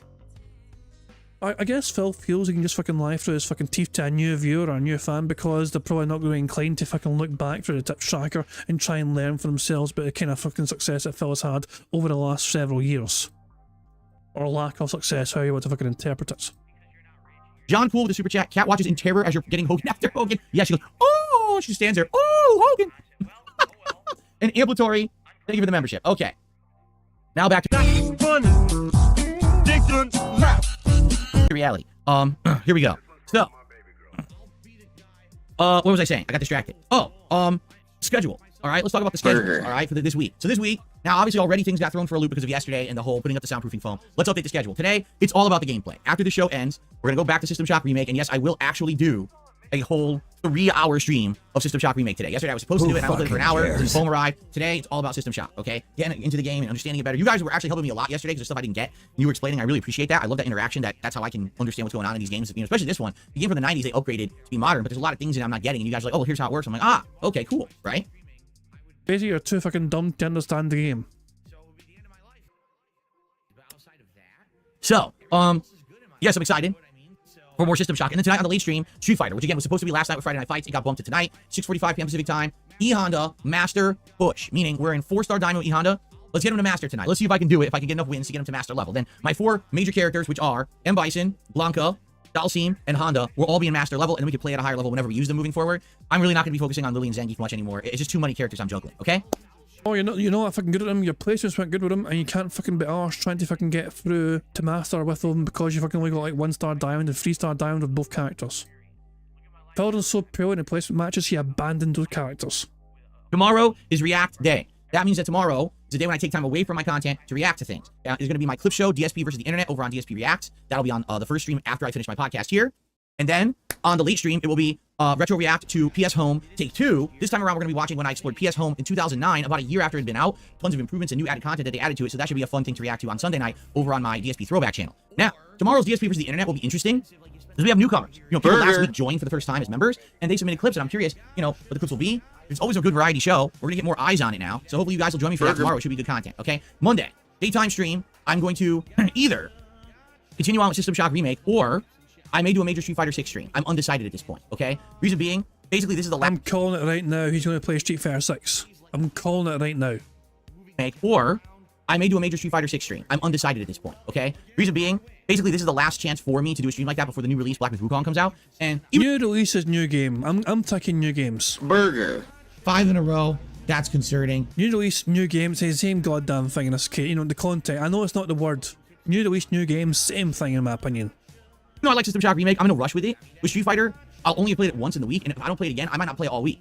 So I'm thinking maybe we could do a major stream of Street Fighter on Monday. I'm not sure. Monday night, I am not streaming at all. Reason being, Monday night, I have to do private patron react videos for my patrons over on Patreon. They've been waiting all month. They've been very patient. They understood that I had other things going on. Those other things are done. I have to get this done before I get wrapped up in too much other stuff. So Monday night, I'm doing the private patron react videos, okay? Tuesday, huge day on Tuesday, August 20th, okay? First stream, Black Myth Wukong premieres. I'm very excited for this. Playing it on my gaming PC. After we ran those benchmark tests the other day, likely I'm just gonna play it at 1080p, but max it out. 120 hertz, so I get 120 frames per second. Massive decreased input delay, cinematic mode, so it's gonna look sweet, like the best 1080p you can see. Could I play it at 4K? Yes, but there was screen tearing and some issues with it. I'd rather not have the issues. I'd rather have it be ultra smooth. So I think that's what we're gonna do it at. Okay, so that's the daytime stream, which is gonna be huge. People are gonna want to see me play the hot new release. But then Tuesday night, here's the big update. All right, Tuesday night, I am doing something with the Kino Casino guys. The intention is that we're gonna try to organize a gameplay stream of Chained Together with me, Ashton, Andy, and a fourth. Right now, and Nathan Ronan says, I love how he's catering to the Kino dents and basically giving a middle finger to his own dents. I said the same earlier on Twitter, by the way. I said the exact same kind of thing. Yeah, this is what I said. This is what I tweeted earlier on. Real talk, it's not the detractors being felted. It's his own core community. The loyal viewers and fans who are watching the person they support go back on his word again and again for the benefit of a new crowd. So yeah, but by all means, Kino Casino guys, please keep it up, because you're going to fucking basically initiate a civil war at this point in time between yourselves and Phil's most loyal, dedicated, hardcore fan base, and this, it might not turn out pretty. It might be a battle between who's going to fucking deep his pockets, and we'll see if I can come through it. Ultimate end of the fucking day, Phil's probably going to ruin it anyway himself. I believe it's going to be Mudahar, but we're not. I haven't 100% heard confirmation yet. You know me, I don't like to overpromise and underdeliver. I want to be sure that's going to happen before I promise this, but we are working on this, and I will let you know every day as we get more updates on this, what's going to happen to lock it in. If it is gameplay, it means that I'll be streaming my perspective in gameplay right here on DSP Gaming on Tuesday night. All right, now, we've already started talking about this, and we're like, well, what if something goes wrong? What if we can't get it together? We're still going to do something. So basically, if it's not gameplay, then I probably will appear on their show that night instead, and therefore I won't be streaming. But it depends on what happens. The intention is we're going to do co-op gameplay, and we're each going to have our own perspectives. They'll be streaming theirs, I'll be streaming mine. Whoever the fourth is probably will be streaming theirs, and our respective audiences will be able to hang out with us and support us while we each play together, okay? Now, I have a question for everyone, because you guys are going to know this better than me. How does Chain Together work? I know it's Steam, it's like $5, but does it have its own chat client system inside of it, like voice chat through the game? Or do the game makers intend that you're probably going to be chatting through Discord separately? I'm almost going to guess that's probably the case. Like it's a little rinky-dink game, so they probably said, oh, you'll use Discord to talk outside of the game. If that's the case, that's fine, but we're trying to hammer it in and figure out how to do this. Also, with Discord, people are saying people are all using Discord. Gotcha. That's what I figured, and we could do that. What I'll do is I'll have Discord running in the background of my gaming PC. I already have that microphone that I got for my PS5. That will work easily on my PC. So I'll just do that to do voice communication via Discord while that game is running. So you guys will hear them talking, they'll hear me talking. It'll all be captured through the capture device, and I'll just have the audio of all of that coming through my TV speakers. It's going to work fine. In fact, this might even work more smoothly than the other stuff I did with Brian and stuff. Like, this might work really easy, okay? So I'm excited for that now. So question number one, Sal. Question number two, how does it work in regards to like matchmaking and everything? Like, do you have to have people on your Steam friends list in order to invite them into the game? Like, how do you make the lobby? That's what we got to figure out too, because we want to have that hashed out. We don't want to be wasting stream time, trying to figure that out. So if that's the case, I don't know. I think there's like a Steam friend code system. Maybe we have to send each other friend codes so that we can invite each other through the game. Again, I don't know. I don't know yet. But that's something we got to hash out before we start, right? So if you guys have information about the game, please share. Any information will help. For sure, and I'm excited to see how this goes on Tuesday night, if it works or not, and it, could lead to future fun co-op streams. To be honest with you guys, okay, I actually was going to do stuff like this many years ago, okay? I would say this was about... Why don't you back it up with a source? My source is that I made it the fuck up. 7 years ago, I had people who I was friendly with on the internet, and we were going to do co-op together, and we were scheduling it and everything, and what ended up happening was my detractors went and harassed the shit out of those people ahead of time, and the whole thing got canceled because of it. It wasn't me backing out. It wasn't, it was, I wanted to branch out and do this kind of content with other creators. I thought it would be something fun. This was around the time that I was changing to become an interactive streamer. I was changing my content. It wasn't just on-demand videos anymore. And they went and harassed these people who I was going to stream with to the point where they came and said, we're sorry, but we just can't do it now because they're literally ruining our own streams. And, you know, I was like, wow, it's fucked up. Obviously, I don't want that to happen to you and your community. Why don't you back it up with a source? My source is that I made it the fuck up. So that's why it was all called off. And then I basically just, for 7 years, streamed for myself. You know what I mean? Who are these former apparent friends of yours who apparently cannot be named because it happened so long ago that they cannot be named because it's always 7 years ago or some push? Phil, I'm calling shenanigans. I am calling shenanigans. You know, I'm declaring shenanigans. Get your fucking brooms ready, not shit. Random old South Park reference. Get your brooms handy. Shenanigans. I ain't buying a word of that bullshit. It's just funny when this. Hold on, let me rewind it to when Phil starts his story because it's funny. It's like he gets a fucking, you know, a spark of inspiration. Like he thinks to himself, "Oh, I can expand on this bizarre thing and try and make myself a more victim in some capacity." To future fun co-op streams. To be honest with you guys, okay, I actually was gonna do stuff like this many years ago. And then, no, hold on. So this face right here. This face right here. Please believe my live face. Like this is the face of somebody who's clearly fucking lying about the things they're planning to fucking say. To be honest with you guys, that's the source of the fucking lie, essentially. That's when you know it's gonna be a fucking lie. to be honest with you guys, it's like, I was going to do this years ago, and then makes this fucking face like this. You see this fucking face in LA Noir, you're gonna fucking press X to fucking doubt all day fucking long because you cannot fucking trust that face. It's telling the fucking truth of you right there. Bloody hell. And yeah, let me grab a wee screenshot of this. Why not? Let's go full screen. Hold on, give me a second here. Let's see. Oh, Jesus, I love how despite the background, it's still, his head's still quite rounded. Although I got a haircut recently, you know. You got a haircut like fucking 2 days ago. There we go. If I do that. Bloody hell. By the way, guys, the tracks have even got a free space as well for the bingo. So we're currently at 2 free spaces. One courtesy of a Vega and one courtesy of the Tractor Beam. Oh, that's weird. Hold on, I can actually do something here. I can restore the microphone because I should not have removed the microphone. So if I do that, and then like go with it. Ta-da! There we go. I found out how to use one of the features on this bloody website. So there we go. We can actually fucking restore things if it removes things that it shouldn't remove. And then I can throw it to my members in the member Discord and pretend I fucking done some hard work when it was actually very easy for me because the website done most of the work for me. Ta-da! Hooray for members getting those random images and hopefully they can get to enjoy that images. This website is fucking cool. If you guys, I mean, as I said, I use this all the fucking time for removing backgrounds, whatever. Remove.bg. You know, that's the website name, and slash upload so I can upload your pictures, but it works a fucking treat for me. And as I said, you can fucking do things on the fly as well. And I'm not even logged in or signed up, being just so you can use it for fucking free. Yeah. My team of editors, yeah. My team member, my thumbnail creator is called Remove BG. It's a very unique name. I make them work super hard. I don't fucking pay them anything. But anyway, there we go. Anyway, let's crack on the bingo, shall we? Okay, I would say this was about 7 years ago. Oh yeah, and then he fucking lies about the fucking thing about pretending to have fucking friends, and they're like, oh, we can't do this anymore. Your detractors and trolls are making our streams miserable, so we're not going to play with you anymore, Phil. On-demand videos anymore. And they went and harassed these people who I was going to stream with to the point where they came and said, we're sorry, but we just can't do it now because they're literally ruining our own streams. And, you know, I was like, wow, it's fucked up. Obviously, I don't want... Phil. Serious question, because Phil claims this was 7 years ago, right? 7 years ago would have been, what, 2018? 2017? 2017, 2018, whatever. Right about that time, anyway. Phil wasn't really talking to a whole bunch of fucking people around about that time, because Phil was still a lonely bastard. He's almost been like a friendless hermit ever since he fucking moved out there. He's been a fucking friendless fucking hermit.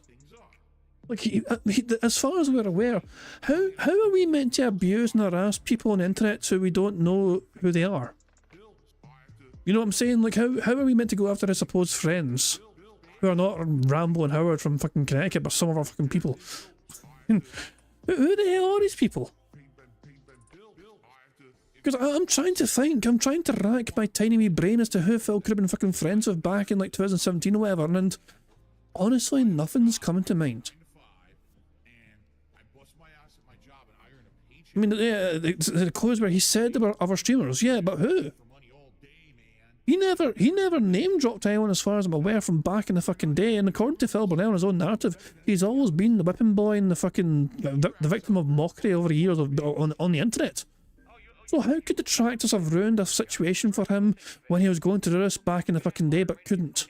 Because as far as I'm aware, he had never alluded to trying to do this with other content creators in 2017. Brian? I mean, potentially. I mean, Phil did do a couple of streams involving Brian back in the fucking day in other games. Yeah, Brian, Kekon from Apex, so that kind of thing is possible.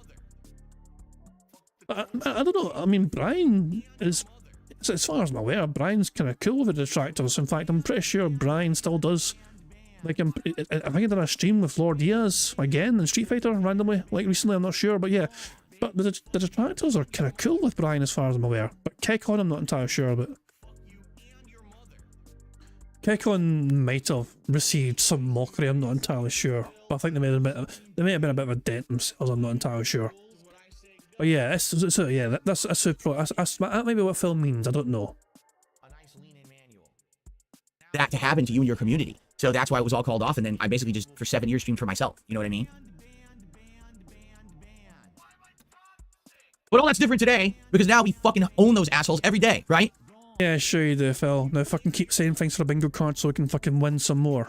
They're not going to make this cancel. In fact, if anything, the more that they say and the more that they bitch and cry and try makes us more motivated to say fuck you and do this, okay? So it's... I'm getting strong King of Hate vibes here as to why he calls himself the King of Hate. Anyone else getting strong King of Hate vibes here? happening. Fuck them, alright? So, it's coming. Tuesday night. It's going to be fun.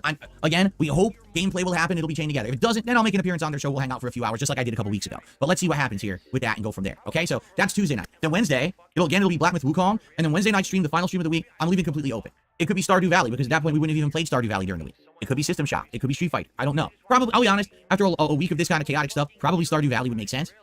To have a nice relaxing end of the week chill stream, plus we haven't played it all week. They'll probably Stardew Valley Wednesday night. So, to recap, today, System Shock Remake, Street Fighter 6. Shut up, you're fucking trying to recap. You scratch your stash. Burger.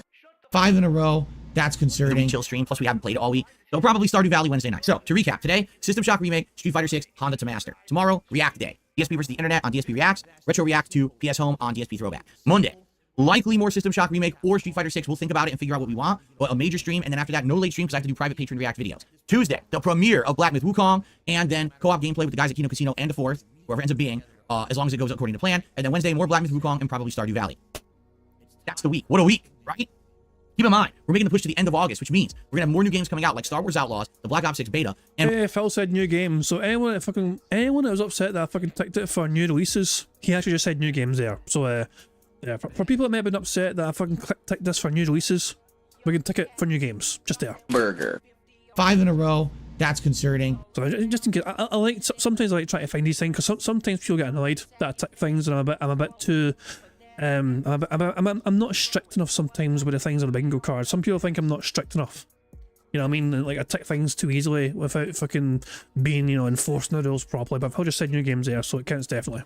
my documentary is gonna drop from June the King that I'm gonna be reacting to. So, Oh, the documentary from June the King. Okay, guys, this is important. This is important.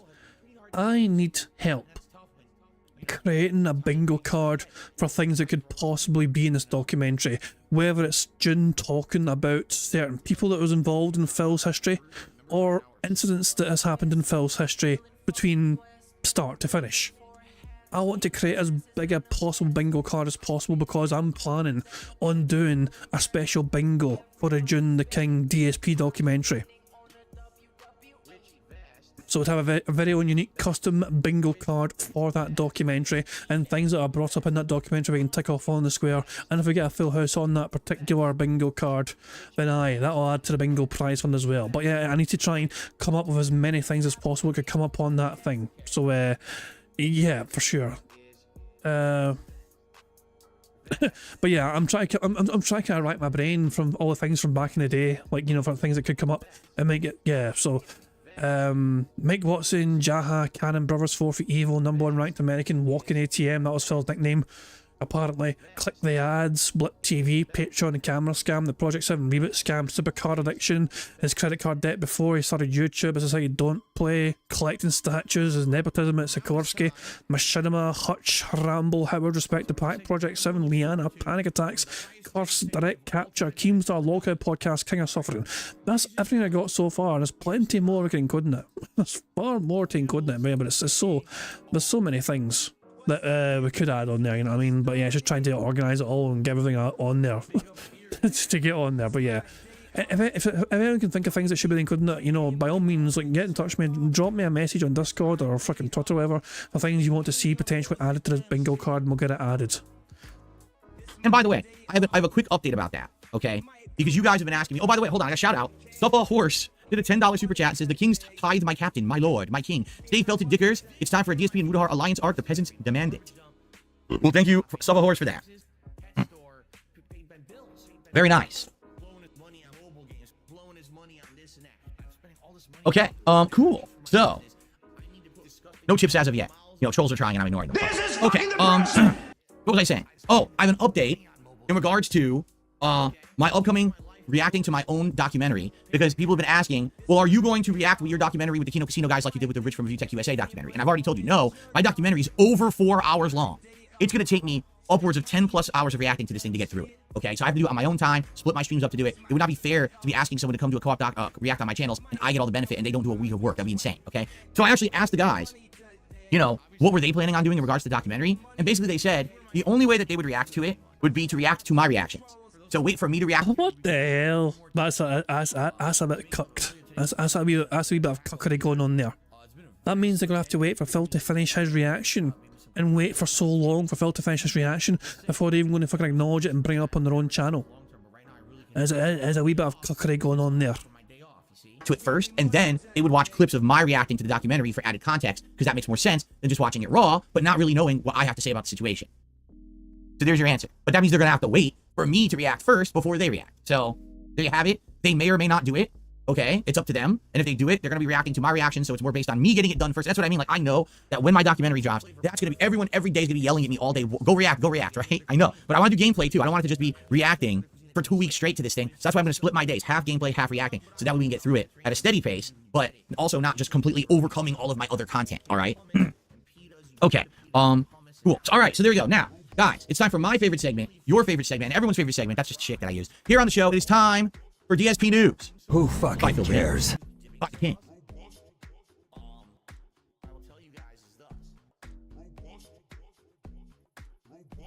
Well, it would be remiss of me if I didn't get a screenshot of this. Let's see if there's any pair of faces and bills. What the fuck? Oh my god, this is so cringe. This is cringe as all fuck. He thinks it's a good look. Yeah, and also technically... Yeah, actually, you say that, Steve. But you're actually being quite literal, aren't you, Steve? Because that is a crown that is actually intended for women. Because of the red, the red material. Isn't that how you distinguish between a king's crown and a queen's crown? So yeah, Phil is happily wearing the queen's crown because the king crowns were too big for him.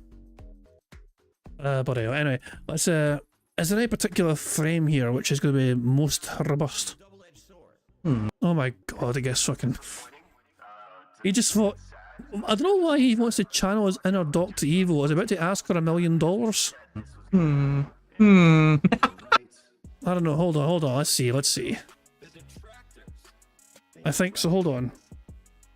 Let's wait for the pinky to look into place. Right, let's see what I can do with this. Bear with me, guys, bear with me. I don't know why I'm busily trying to get good thumbnails or whatever. I'm not even here tomorrow. But, what can I say? I can't even... I mean, this is too good a chance. This is too good not to date. Right, okay, hold on, let's see. So let's see how this works out, shall we? Oh, I'm not in full screen, sorry, my bad. So, oh, we can, it almost worked out quite well. Let's see, what do we need to restore, if anything? What got removed? What got removed? That shouldn't have been removed. Really, I think we're okay with everything apart from maybe trying to get rid of this stuff at the bottom here. Can we make it smaller? Or make this bigger? Hold on, give me a second. Oh, brush size, there you fucking go. Go that fucking size. So I want rid of this fucking thing. Don't want that shit. I'm just do that.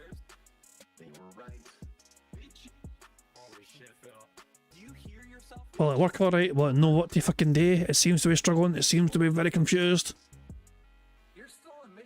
It seems to be. It's trying its best to do it, but it's sparkly. So many sparkles are happening on the screen right now.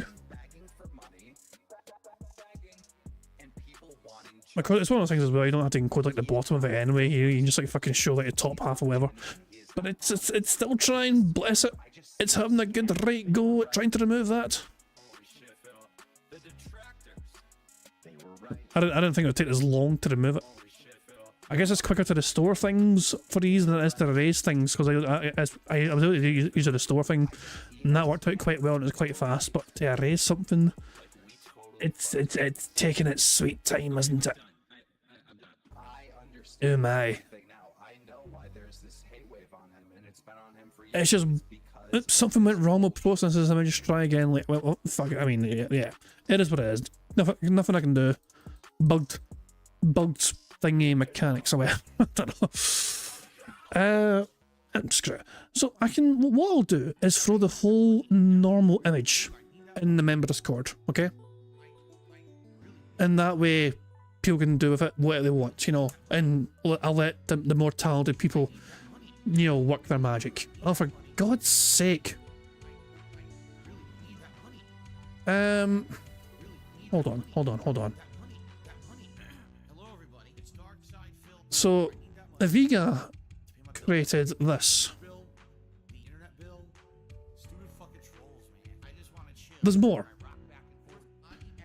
Tacozilla created this. But wait, there's more. Aviga, deciding that he can do better, created this.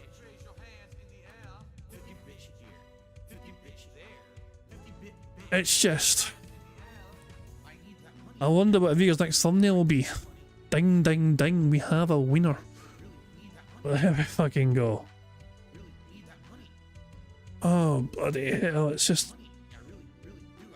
It's so weird. Aviga, the person that always falls asleep on streams, creates nightmares. Sleeping Beauty earlier. Anyway, let's crack on a bingo, shall we? No,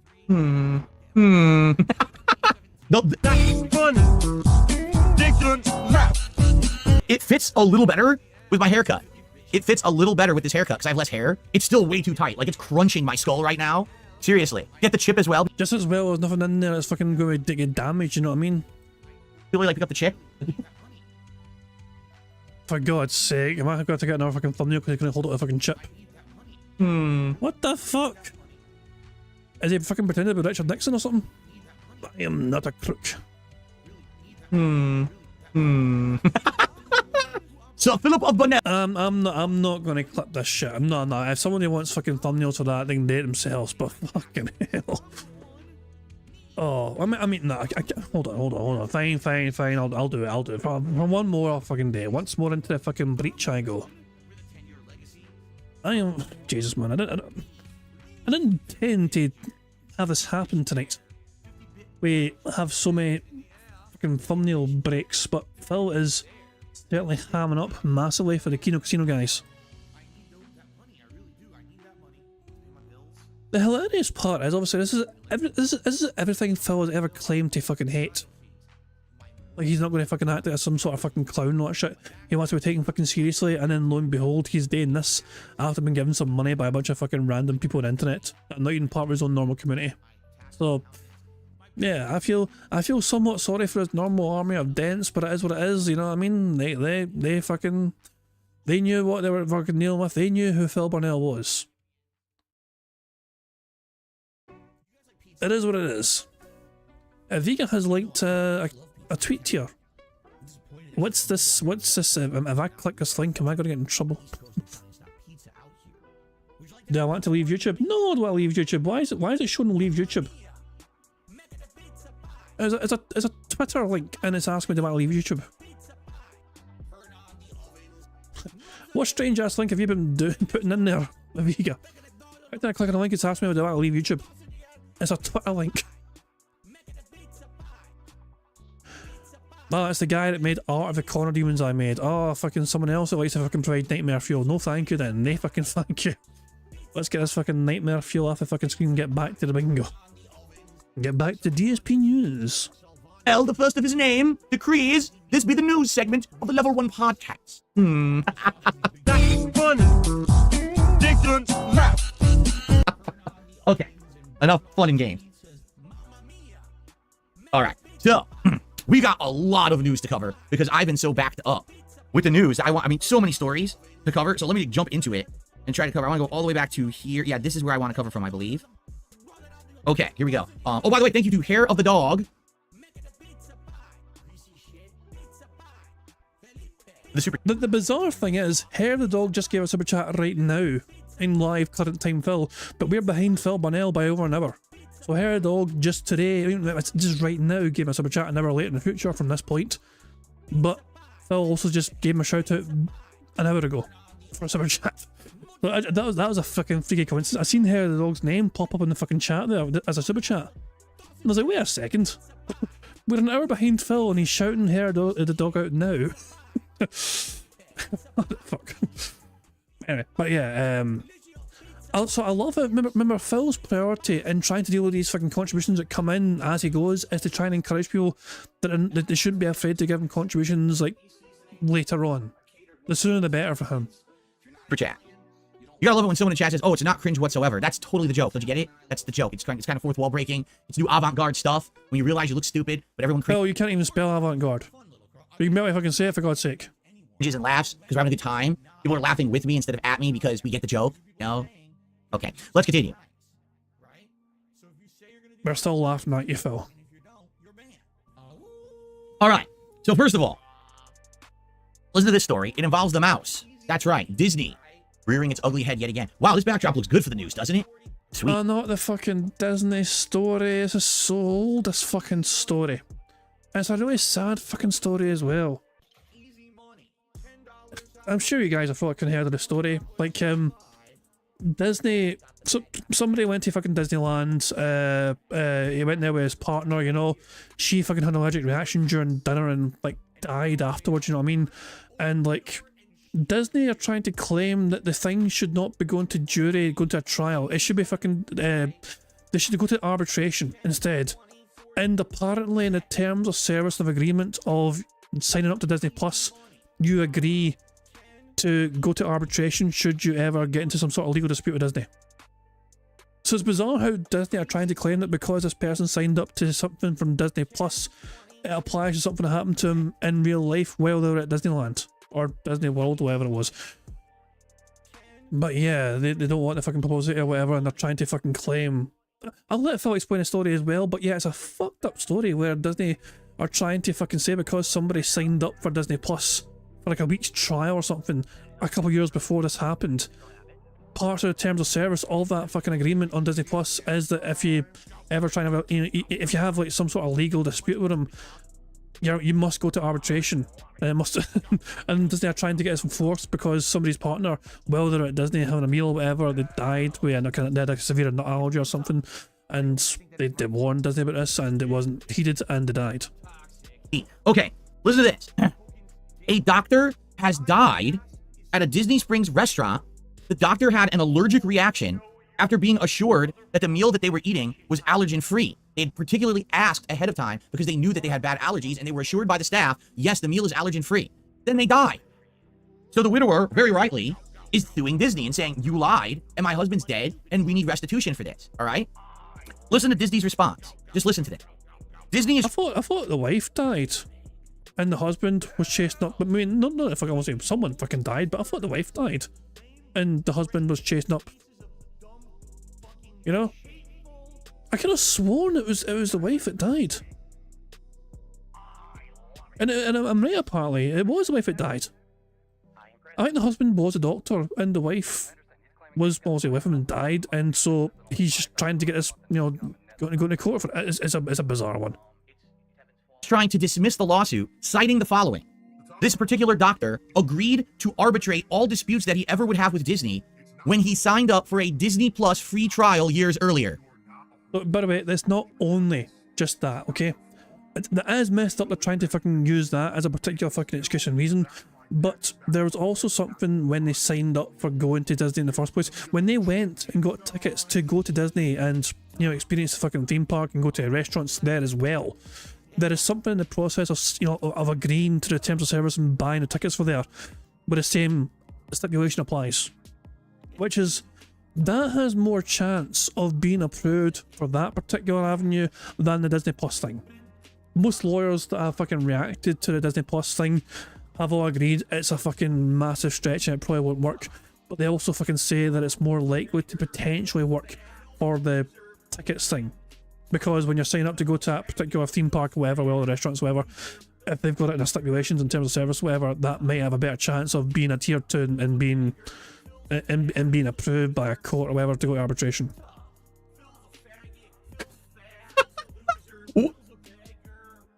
If I were a judge and this were presented to me, all right, I would make this the most public, grill the testicle spectacle that you could ever have in a courtroom. I mean, it's really quite fucking public, isn't it? It's gone. The news reported it, so it's really got a lot of publicity because the news reported it.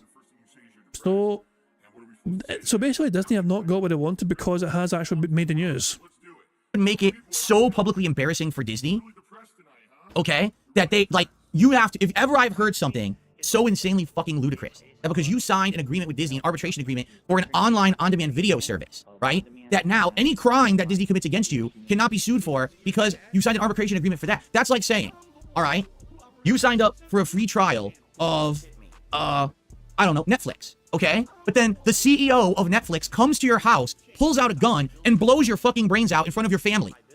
And then he could be like, well, you signed the arbitration agreement with us, so you can't get me on this one. Sorry about that. That is not how that works. Also, I want to fucking point out something which some people might not be aware of. When Phil was first hit in 2015 with a whole bunch of copyright strike shenanigans, okay? Because artwork that people had created from was being claimed by people. So people used to submit artwork for Phil on his forums, the King of Hate forums, as they were called back in the fucking day, okay? And then somebody had a falling out with Phil on those forums, and so every single bit of artwork which had every single video that Phil had, and every single stream that Phil had, which had his artwork in them at the start, was claimed. So this was like hundreds of fucking videos that was being claimed against Phil because his artwork was shown him, and he was claiming it because he created that artwork. Phil's response to this was to try and add a legal disclaimer to the King of Hate forums where all artwork that is submitted on the King of Hate forums becomes his legal property. Phil did not do any research whatsoever on like what laws are or whatever, but apparently if you post any artwork on the King of Hate forums, it's legally his. To do with as he wishes.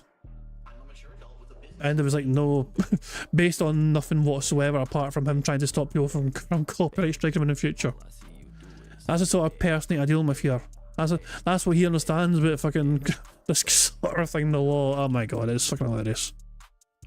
And as Steve this says as well, also on his PayPal he says no refunds, even though that's explicitly against terms of service. Yeah.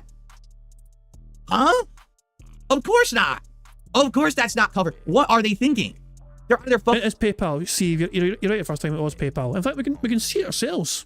I mean, give me a second, because you get his PayPal's in the description for fuck's sake, you know. So give me a second here. Let's pull a shit up here. Hold on, give me a second here. Yeah, there we go. PayPal. What a shit. What's in? Zoom in this son bitch. No refunds allowed. No refunds allowed. There you go. No refunds allowed. Ah, bloody hell. He's such a scummy piece of shit, isn't he? He's such a scummy piece of shit. Fucking minds. Like I said, when you get a situation like this where corporate entities think that they are above the law and they are not to be held accountable, all right? This judge needs to destroy them. Needs to make sure that they learn their fucking lesson. Make an example of these rich motherfuckers, because Disney is filthy rich. There's no reason for them to be saying, oh, we totally can't afford to help out this guy's family who's now dead because of our gross negligence. We need to try to get out of this one, weasel out of this one. Dude, this is it. Let's go ahead and destroy. Yeah, exactly. AMS says, oh, sorry you died. You just shouldn't have watched The Mandalorian, I guess. Yeah. So beware, if you and your family are watching Coco, at any moment, you know, Goofy could kick your door down and chop everyone's heads off, and he's scot-free. All right? Just to forewarn you. That is not how that works, though. Like, does Phil not understand what arbitration is? Like, it still has to... Basically, oh my god. I think Phil thinks that arbitration means that fucking people get away with, like, committing crimes. That is not what happens. At least according to Disney's lawyer's logic. Great story, huh? I hope that this story has a follow-up with a hilarious ending with the judge destroying that. Okay. Story number 2. A hilarious ending, Phil. Someone fucking died. Okay.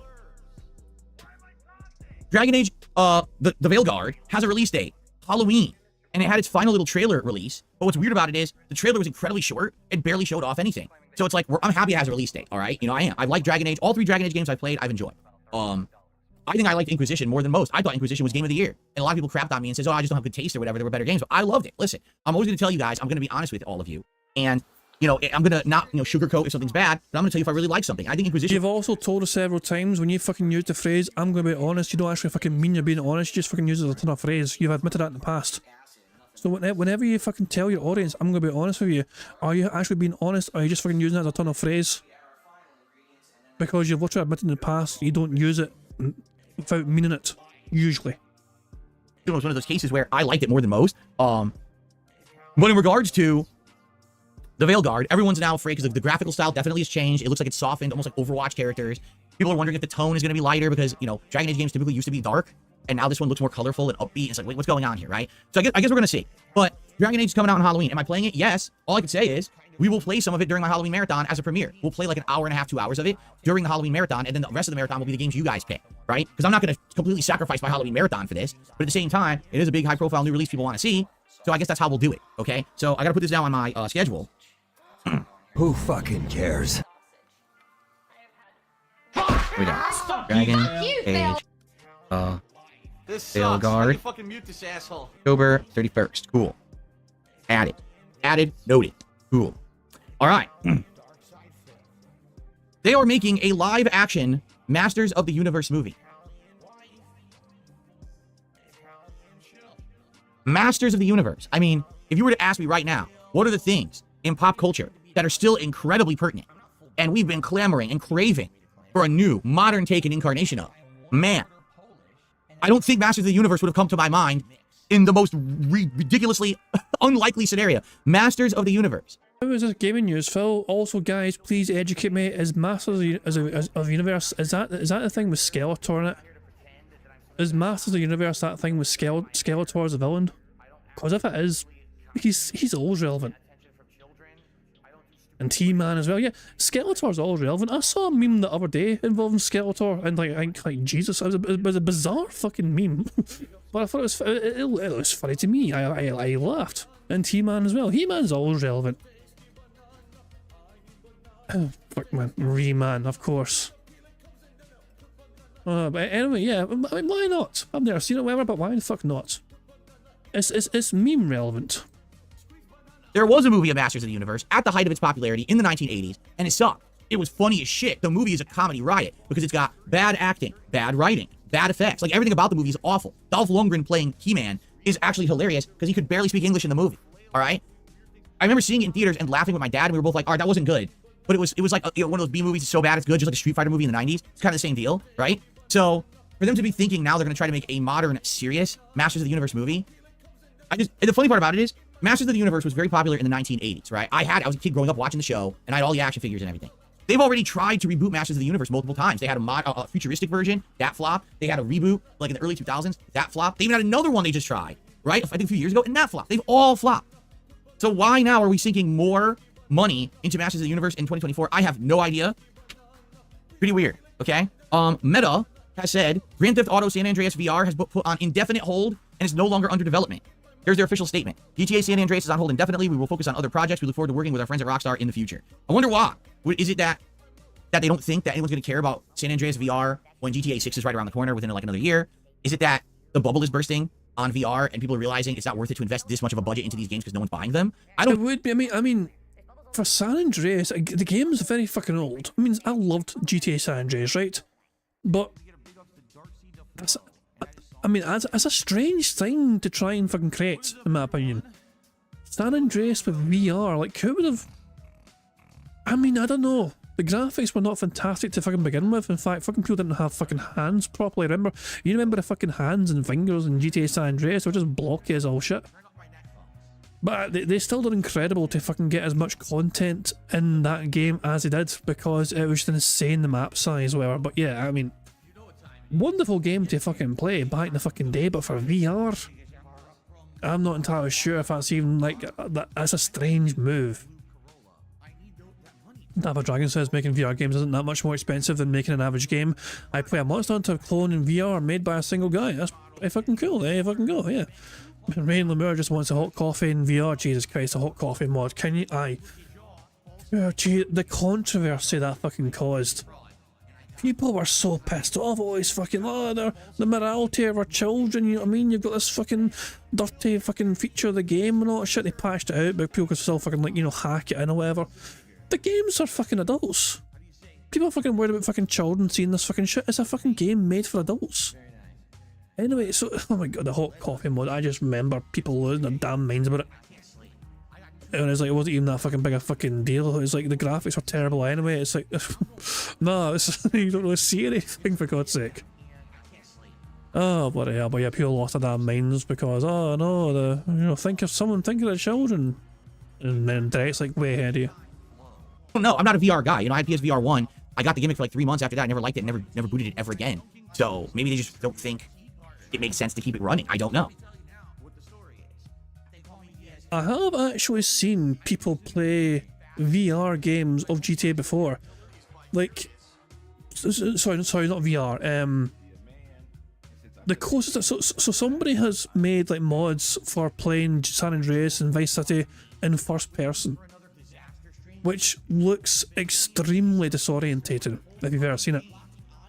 Like, have you guys ever seen, like, fucking San Andreas and Vice City in first person mode? It's so weird. Like, and the animation goes all weird when you're trying to get into a fucking car and all that shit. It's utterly bizarre. I was going to show you guys, but I can't be arsed, actually. But take my word for it anyway. It's like, also, it wasn't made for fucking being first person, so yeah, it was just one of those fucking bizarre things. But anyone who was looking forward to that, bad news about that. Okay, rolling through all these news topics. The next one, Deadpool. I'm going to go 1.75 speed because, you know, we're miles behind and this is fucking boring, this shit news segment. Also, another fucking news segment is not related to fucking video games because now he's talking about fucking Deadpool. Wolverine has become the highest grossing R-rated movie of all time. This is not news for gaming, Phil. It was interesting news, but it's got nothing to do with fucking gaming, so can you fucking skip it? It has surpassed Joaquin Phoenix's Joker from a few years back. It is the #1 R-rated movie ever. I've heard great things about this movie. I've heard that it breaks the fourth wall. It has multiverse. It crosses the boundaries of all the different X-Men movies from back in the day. Like, it has cameo appearances of characters from previous Marvel movies. I just characters from like Daredevil, Blade, the old X-Men movies. They're all in it, right? That sounds amazing for someone who's been a fan of the Marvel Cinematic Universe before it was the modern Disney Marvel Cinematic Universe, right? I was Phil were trying to fucking pull the I liked it before it was cool card. Who cares? Watched all those movies back in the day, and so it's cool to see them all be brought up and tied into a modern movie. I'd like to see this movie, but I don't go to the movies. I don't have time, quite frankly. So I would like to eventually see it. I don't know even when it's going to go on demand, but I'll see if I can find a way to see it when it is on demand. I'm excited to see it myself, but good for them. Most people are freaking out at how good the movie is, so that's a good thing, obviously. Okay. Jeez, I got so many stories to cover today. Black Myth Wukong. Early reviews are out. The consensus is the game is good, but it was kind of a trick. Like, everyone kept saying it's a Souls-like, and everyone's like, this game is not a Souls-like at all. It's more like a action-based beat-em-up, all right? It's just a tough one. It's like a tough action-based beat-em-up game. With a lot of challenge and stuff to it, with the mechanics and stuff. I could have sworn that Phil claimed that his next day off was going to be fucking super chill because he hasn't got any appointments.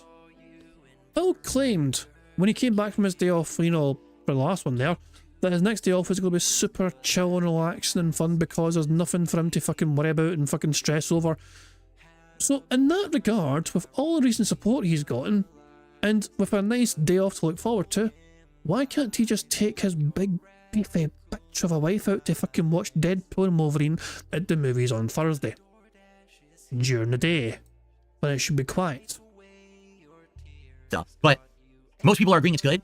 You know, mainstream places like IGN and stuff are giving it like 8 out of 10. A lot of more indie places are actually scoring it even higher. You've got complete jackass publications saying things like, oh, there's not enough diversity in the game, so we're going to dock the score. A game that's literally based on a cultural plotline, Journey to the West. It's been part of Chinese culture for, what, thousands of years, I think? They're turning it into a video game, and because they didn't add enough diversity to it for the narrative of these crazy, like, Nazis who demand it, they docked the score of the game. Okay, whatever you say, right? Anyway. Did Phil just call people Nazis because they wanted more diversity in a video game? I didn't expect Phil to fucking go that route. In general, most people seem to really be liking it. The common complaints are, number one, there are some places where the performance dips. And I think me playing it on PC at 1080p, hopefully it won't affect me. Like, maybe it won't, because I'll have it on the settings where everything's maxed, but it's 1080p, so hopefully I won't see like a giant graphical performance dip. But that's complaint number one. And complaint number two is that, yes, it gets repetitive. There are parts of it where you're fighting the same kind of enemies over and over and over, and it kind of makes it feel a little dated in parts. But it's not all the time. It's like certain parts of the game are like that, but others are amazing and outstanding with great enemy variety and great stuff. So, sounds good to me. All right, I'm excited for it after hearing these reviews and everything. I didn't delve too much into spoilers. I don't want to spoil myself on the game, so I particularly didn't read anything that was like, oh, this boss or anything like that. You know, I stayed more generalized, and I'm excited for it this coming Tuesday. Okay. The Call of Duty Black Ops 6 beta is available for preloading everywhere on August 28th. The beta will begin exactly on August 30th at 10 a.m. Pacific time. So August 30th is a Friday.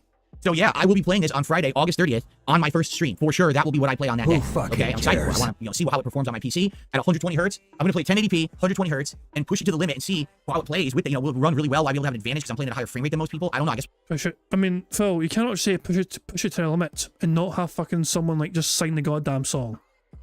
Push it to the limit. Yeah, I forgot it. I can't sing. We're still an hour behind Phil. An hour and 7 minutes behind Phil. Me still was wondering how far am I behind. An hour and 7 minutes. Walk along the razor's edge. Anyway, fuck off. We'll see. And that's for people who pre-ordered the game, or if you have Game Pass, which of course I have Game Pass Ultimate, so I'm in there. So it says make sure to install Season 5 Reloaded Update on August 21st for a smaller download on August 28th. Well, I don't even know what the hell that means, but I guess I'll probably install it like a day or two early to get it in there early. So, Black Ops 6 Beta, Friday, August 30th. Be here on DSP Gaming to watch me explore it live. Okay? Cool. Nope. So there's this game. I don't know what this game is. I've never heard of it, but I saw this post going very viral on social media, and I wanted to bring it up today. There's a game called Hack, H-A-A-K, okay? I have no clue what this video game is, because that's not really the story. The story is that Hack made this post on X, responding to someone on X, asking them, hey, how's the Xbox version going? Hopefully we'll get some good news about this soon. And here's Hack's reply. We are deeply sorry that we have failed to meet the expectations of all Xbox players. Hack will not be coming to Xbox, thank you. And then they have a giant statement, all right? So I want to read this statement to you guys. Just listen to this, all right? Now, we already know, in the current climate of gaming, Xbox absolutely has come up last, right? You got Switch, who's at the Oh forefront. boy, Meester has seen the future. And he says, Paul becomes absolutely unhinged. I assume you meant Phil, Meester. Are you typing on a phone?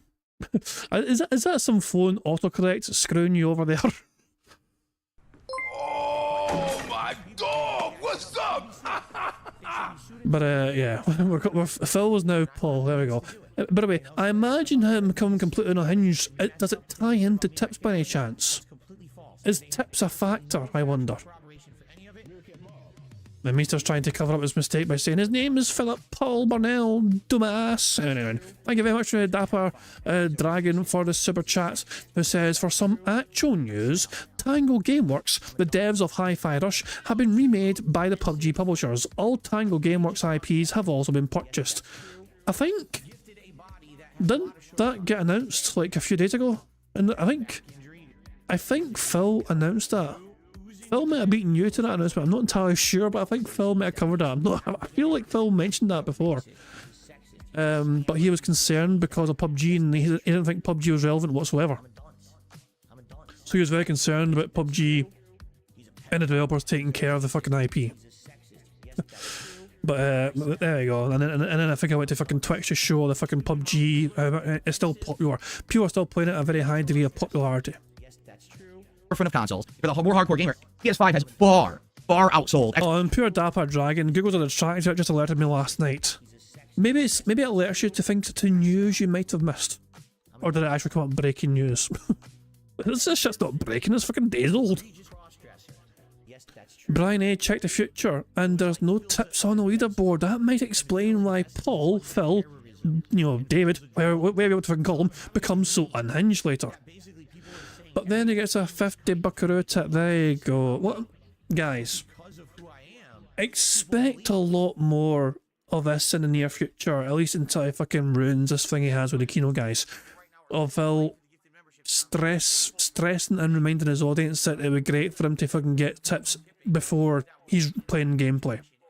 He wants to shit out the way early on so he doesn't have to harp on about it and fucking stress about it, not shit. The problem that Phil's going to have with that regard is that there's only, like, he'll get great support on, like, Friday nights, for example, because the Kino Casino guys will be, like, sent his way. But they're not going to be there every single fucking night. So it's one of those things where the nights they cannot make it to satiate his immediate financial gratification desires are the days and the nights where he is going to fucking be extra cross with the lack of support that comes his way. Bear in mind, he has received quite a lot of support already in the super chat side of things. He had a member bomb, he had like a $20 super chat as well, he had a whole bunch of other super chats as well, $10 super chats. So he has made good money on the stream so far today, in super chats and members and all that crap, but tips are what's most important for him because he needs that immediate financial gratification. Xbox with market share, and most people are saying, hey, if you buy the PS5, you'll get at least a small handful of good exclusives, while on Xbox, there's pretty much none, right? I would argue the value is in Game Pass. If you have Game Pass and you're a console gamer, you're going to get a ton of games on Xbox that you wouldn't get unless you bought them outright if you had a PlayStation 5. That's the value to be added there, right? It's not the exclusives, it's the amount of games you'll get under the Game Pass program, including, is it EA games are under there too, I believe, right? Or is that, no, it's Ubisoft. It's Ubisoft games that are under there, correct? No, I get it so confused. It's EA. I think it's EA that's under Game Pass, right? Who fucking cares? Anyway, so in regards to this, here's the statement. With Xbox already last place in the console wars, here's Hack's statement. Thank you very much for your help and attention. During the process of getting our game on Xbox, we encountered numerous obstacles. What seemed like a simple procedure turned into a nightmare due to many bugs in the Microsoft Partner Center, preventing us from successfully completing account registration.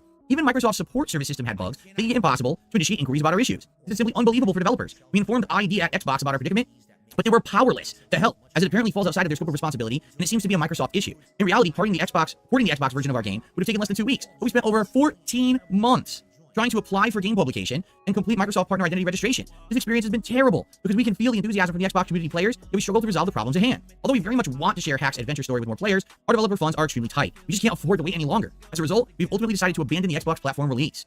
We deeply regret this outcome. We have done our best. To be honest, it's the first time since we started developing games that we felt such enthusiastic support from players. This has convinced us that the Xbox community must be truly amazing, and we love it. We're incredibly grateful to all Xbox players who offered support and assistance. What? So it's like not bad enough that your console's last place, that you're the laughingstock of the gaming community because you did a giant acquisition of Activision Blizzard and then immediately axed a ton of employees, which is the opposite of what you should do. The fact that most of your console exclusives in the last couple of years have been atrocious. You know, everyone likes hating on Phil Spencer, thinks he's a scumbag. And so now, even developers that want to put games on their platform are outright starting to come out and say, this is why we're not doing it. Right? Look at Black Myth Wukong. Black Myth Wukong was supposed to come out as a launch or launch on all consoles and PC, and now they have just delayed indefinitely the Xbox version, citing these issues. We're having issues with it, and therefore we're just delaying it, right? What is going on at Xbox? What about the upcoming fighting game collections, like the Marvel vs. Capcom collection? That's not coming to Xbox, and they cited issues. Yeah, problems with the whole ecosystem over there. It's hard to port games over there, so we're just not caring anymore. Dude, how Phil Spencer is sitting there and not shitting bricks, I mean, their entire division's about to fall apart. And it's sad. Like, I like the Xbox Series X console. I think it's an outstanding console. It has potential to compete, but it's like they've given up, right? They've literally given up on this shit.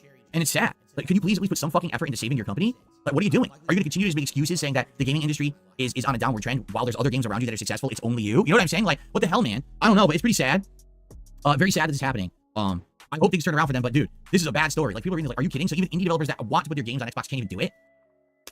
Okay, thank you to Hail to the King, a whopping $20 super chat, and says, let's get some donos for the King today. Thank you, Hail to the King. I appreciate that. FYI, I have one more news story to go. Oops. And then we're going to go to the more interactive segment of the podcast where I'm going to talk with you guys and do some Q&A and shout-outs. But FYI, I am shouting everything out. As of now, I am up to... Hey, he said Q&A. He mentioned it, so that counts. Burger. 5 in a row. That's concerning. And are we going to get a little sneak Begmonton here as well? Let me rewind and see, but I think we're going to get a little sneak Begmonton here too. And then we're going to go to the more interactive segment of the podcast where I'm going to talk with you guys and do some Q&A and shout-outs. But FYI, I am shouting everything out. As of now, I am up to date on all shout-outs. So if anything else comes in, I'll let you guys know. Thank you to those who are supporting the stream. Okay, thank you, Hail to the King. Biggest contribution of the day there as a super chat. Cool. Final news story. That's basically a massive hint, guys. I've read all the contributions and shout-outs for support. I'm going to get to the section where I usually read out fucking contributions and support, but I've been doing it live, so I have nothing left to shout out, so feel free to contribute and support. Today. Here's another one. I mean, this is just piling on to the list of stories about how the current ecosystem of trying to get influencers to say good things about products is absolutely out of control. Just a couple weeks ago, not even 2 weeks ago, I had a story about how, Ubisoft paid to have, was it EA or Ubisoft? I forget, whoever is making Star Wars Outlaws. They paid influencers, gamers, content creators, full paid trip to fly them out to Disneyland. All right? Luxurious trip so that eventually they'll say good things about Star Wars Outlaws. Does it say it in their contract? No, but of course that's what they're doing. They don't just grab people and say, I just decided to give you an all-expenses paid trip to Disneyland for nothing. That doesn't happen. They're doing it for something. They're expecting something in return, right? It's Ubisoft. Okay, thank you. So I already did that story a week and a half ago. Listen to this one. Google. Oh! Excuse me, I said Google on a platform owned by Google. I better, you know, hold my tongue, my royal tongue, because we wouldn't want my royal tongue to be extracted by Google, correct? Wrong. I'm not afraid. I'm gonna talk about this story because it's a fucking news story that needs to be covered. I don't give a shit. You think I'm scared? I'd be welcomed anywhere. Anywhere I go, I'm welcomed. Crowds welcome me. I'd go to any streaming platform right now, and everyone would be happy to have me there. So I'm not worried about this. I'm gonna cover the story, okay?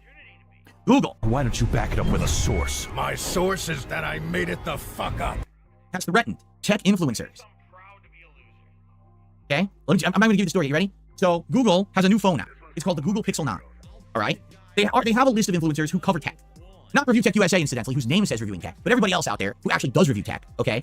They just got an agreement from Google about this Pixel 9, okay? And in the agreement, all right, it has some incredibly questionable language, all right? I'm trying to get to it here. Here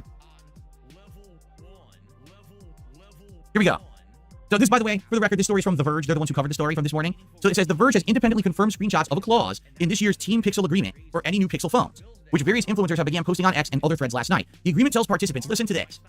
You are expected to feature the Google Pixel device in place of any other competitor's mobile device. And it notes, if it appears other brands are being preferred over the Google Pixel, we will need to cease the relationship between the brand and the creator. So here it is again. We just had this with the Marvel Rivals beta over the summer, and now we have it in writing again from Google themselves, a ginormous company. We're going to give you a Google Pixel 9 for free. You are to cover it exclusively without featuring it with any other products in side-by-side comparisons, and you are not to say bad things about it, nor say that another phone is better. If we see any of these things take place in your content, we will sever your agreement. You will never get free stuff from our team ever again. So yeah, let's just call it down and finish this point now. This sort of thing is not new. I think there's a strange stipulation and clause when it comes to like fucking literal Hollywood movies. I don't know how relevant this is, but I read about this and I think it is actually true. One of those fucking things. I might be fucking. I might have been misled here massively. Apparently, you are not allowed to portray villains in movies to own iPhones. Like, apparently there was some sort of fucking thing where the villain in a movie, if it's like a fucking Hollywood movie or whatever, they're not allowed to have an iPhone. Because they want to fucking have like the good guys have iPhones, not the bad guys. There's something bizarre with that. I fucking read it, but I was like, that can't be fucking true. But apparently it was some sort of fucking agreement that was in place for like a while anyway. When it came to things like the fucking iPhone, you can't have the fucking villain. You know, Ian was like, they're not allowed to have an iPhone because you know it's like that. We've got to protect that fucking intellectual property or some pish, you know. So it's not massively news though. It's a strange one. And Dark Abyss says this thing for Google thing, it wasn't for reviewers though, it's for ambassadors. It's a bizarre one. And once again, it's not gaming news. This is like tech news, but it's not gaming news. Tackles says the agreement was from Team Pixel, who are a third party that handle the distribution of review phones. And Toxic says, I think they do it with car brands as well. Bad guys can't drive certain cars or something like that. Yeah, it happens all the fucking time, I think. You know, all these fucking big movies where it's like, you can't have like the protagonist, you know, or the antagonist or whatever, do, you know, drive or use this thing or whatever. You know, you've only got to have the good guys use this particular thing. It's bizarre. So this means literally, you can't compare it to other products. If you're a tech reviewer, what's the point of having a piece of tech if you can't compare it to the other products that are out there? Is that not the point of a review, right? You have to have it subjectively for your own personal preferences, but objectively compared to the other comparative products to say what's better or worse, what's good or bad. They're literally saying, free speech denied, you're not able to say nothing, tie your tongues, if you want freebies from us in the future, kiss our butts. Have I not been saying that this is where things are going? I've been saying, first, it starts with, okay, free copies of games early. Then it starts with free copies of games, oh, but there's a review embargo, so you can't say anything bad about the game until 2 days before it's out. So now everything you make about the game is a paid advertisement. Okay, then it becomes, let's pay for a luxurious trip, fly you out on a vacation, and then by the way, you get early access to one of our video games. Gee, I wonder if the person will say positive things about the video game or not. And now, these companies are becoming just so blatant, so empowered and ballsy, and just saying, fuck it all. We know it's immoral. We know it goes against everything that should be in a true review atmosphere, but we don't give a shit. If you want our products early, if you want to prosper and get ahead, kiss our butts. Say our product's the best. Don't even compare it to someone else's product, right? I mean, come on, man. So, of course, what happened is the influencers blew the whistle, posted this information all over X, and now Google's communication manager, Kayla Geyer, told The Verge the following. Team Pixel is a distinct program, separate from our press and creator review programs. The goal of Team Pixel is to get Pixel devices into the hands of content creators, not press the tech reviewers. We've missed the mark with this new language that appeared in the Team Pixel forum yesterday, and it has been removed. No. You didn't identify your mistake and correct it, because you didn't make a mistake. This was very intentional. The mistake is that you didn't expect people were going to call you out for it. You thought people were going to keep going along with it, to keep getting ahead and prosper it. You thought they were going to want to keep getting the Pixel devices early so they could have early reviews, early clicks, early benefit. You didn't think they were going to blow the whistle. The only reason you removed the language from your agreement is because people called you out for it. When you only change because someone called you out for it, did you really change for the better? Oh my, look who's fucking talking. Look who is fucking talking. Of all the people to say that, you got Phil Bunnell saying that. Stephen the Dead just fucking punched his goddamn blackboard somewhere. Jesus, my God. Oh my God. I cannot believe he just fucking said that with a straight fucking face. Or did you say, well, let's try to save face? And that's exactly what this is. This is them trying to save face. They thought that they were the big shots out there, but, you know, especially with phones, I think that phones are a real hotbed of, like, drama and contention. There's entire tech review communities based around reviewing phones, because there's so many. You know, for us, in the United States anyway, there's, like, Droid devices such as the Google Pixel, the Samsung Galaxy, and there's another one too. Are there 3 big ones that are like in the United States, the 3 big Android devices? And then you got the Apple iPhones, right? And that's really it. Like, there's really just those 3 that are those things are the major competitors. Outside of the United States, there's a ridiculous amount of phones from all these different, like a free market outside the US. It's not like here it's almost like a monopoly. Only like 3 or 4 companies really dominate the market. But outside the US, it's like ginormous amount of competition, correct? So the tech review community for phones is huge, and I'm not shocked that they wouldn't put up with this. Like they feel we're immune to this. We don't have to buy into this bullshit from Google. So what if we say the Google Pixel sucks and they never send us a phone ever again? There's 7,000 other phones to constantly review. We're not too worried about it, right? So yeah, like I'm glad they blew the whistle. Now Google got called out. Marvel Rivals got called out. Please keep calling them out. Let us know what companies are trying to be underhanded. Am I shocked that it's Google? No, I'm not. It's always going to be the companies that think they're too big to get negative repercussions that will try to pull shit like this. You see? They feel like, well, you know what? People are so ingrained in Google products. Everyone still uses Google search. Everyone uses YouTube. Everyone uses these things. Who cares if we look bad for this news story? People are just going to stop using Google, right? So they're the ones who will be trying to pull this shit. So we got to be careful about it, you know? And more props to the people who called it out and posted it and you know, revealed it for what it was. Because we need more people like that rather than people that just take the bag and run. You know, I'll take the trip to Disneyland and then mysteriously I'll post up content later on about Star Wars Outlaws, but I won't label hashtag ad on it so people will think it's legit when it's just a paid advertisement. You know, instead of that, we need more people who are honest, who are truthful. In truth, you know, that's how we're gonna get ahead in life to figure out what's really good or not and stop getting the wool over our eyes by these giant corporations. So more power to those people. All right. This is the same bastard that apparently fucking claimed that he knew in the Street Fighter fucking community there was some sort of creepy bastard called, was it Wizard or something? There was some fucking nutter that fucking liked to fucking do inappropriate things where, like, you know, like fucking with young fucking wizard or something. But Phil claims that he fucking knew of it but couldn't speak up about it because of, like, you know, oh, he was afraid like he would get like fucking ostracized in the community or some pish. Mr. Moral Compass apparently claimed he knew of it and everyone knew of it, but he didn't speak up because they were afraid of getting like fucking ostracized in the fucking community, including himself. I don't want to fucking hear Phil pretend to good on people for speaking up on that shit, because you've got to speak up. Phil, for a much more serious issue, chose to stay quiet and protect himself. But let's be honest here, Phil fucking claiming he knew about it all fucking all. Nah. Phil probably knew fuck all, but wants to fucking pretend he knew everything that was going on. And that's the news. I told you this is a humongous news segment today because I was so backlogged on news that I needed to get through it. And if only I could find, hold on, get up here. There it is. I couldn't find the screen to go back to the regular show. All right, so, folks, thank you so much. By the way, Hair of the Dog did a $2 super chat. He said, hey, Google, don't be evil. Come on, man. Thank you, Hair of the Dog, for that. So, guys, now for the rest of the show, it's going to be interactive. If you want to tag me in the chat, we'll do a little bit of Q&A back and forth. And if you guys please could support the stream, you know what my deal is on the streams, right? The goal is to raise $50 in tips on any particular stream. But right now, we're at 0. Let's get some tips here into the show. Let's get the ball rolling, right?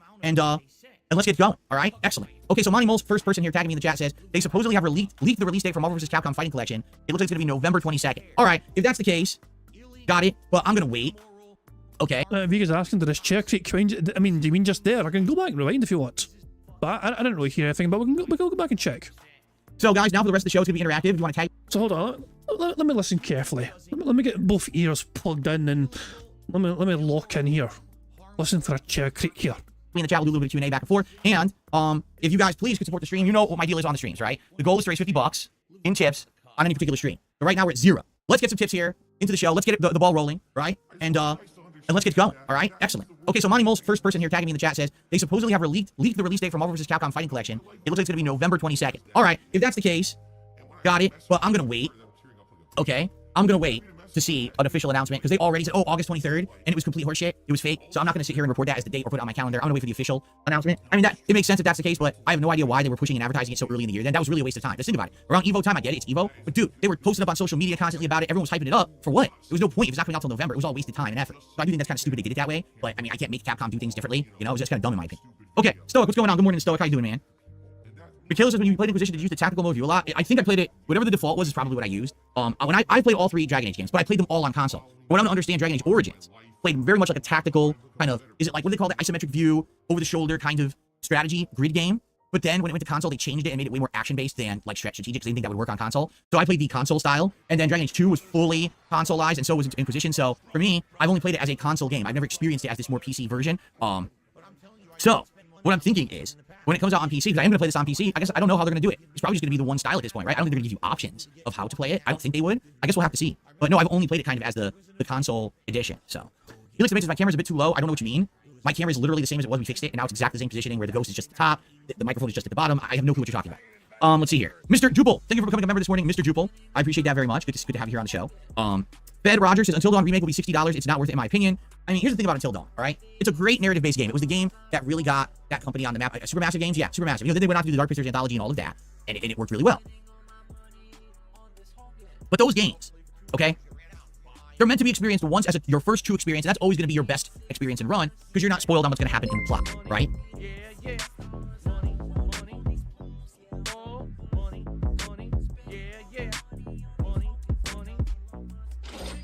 Derek tipped £1.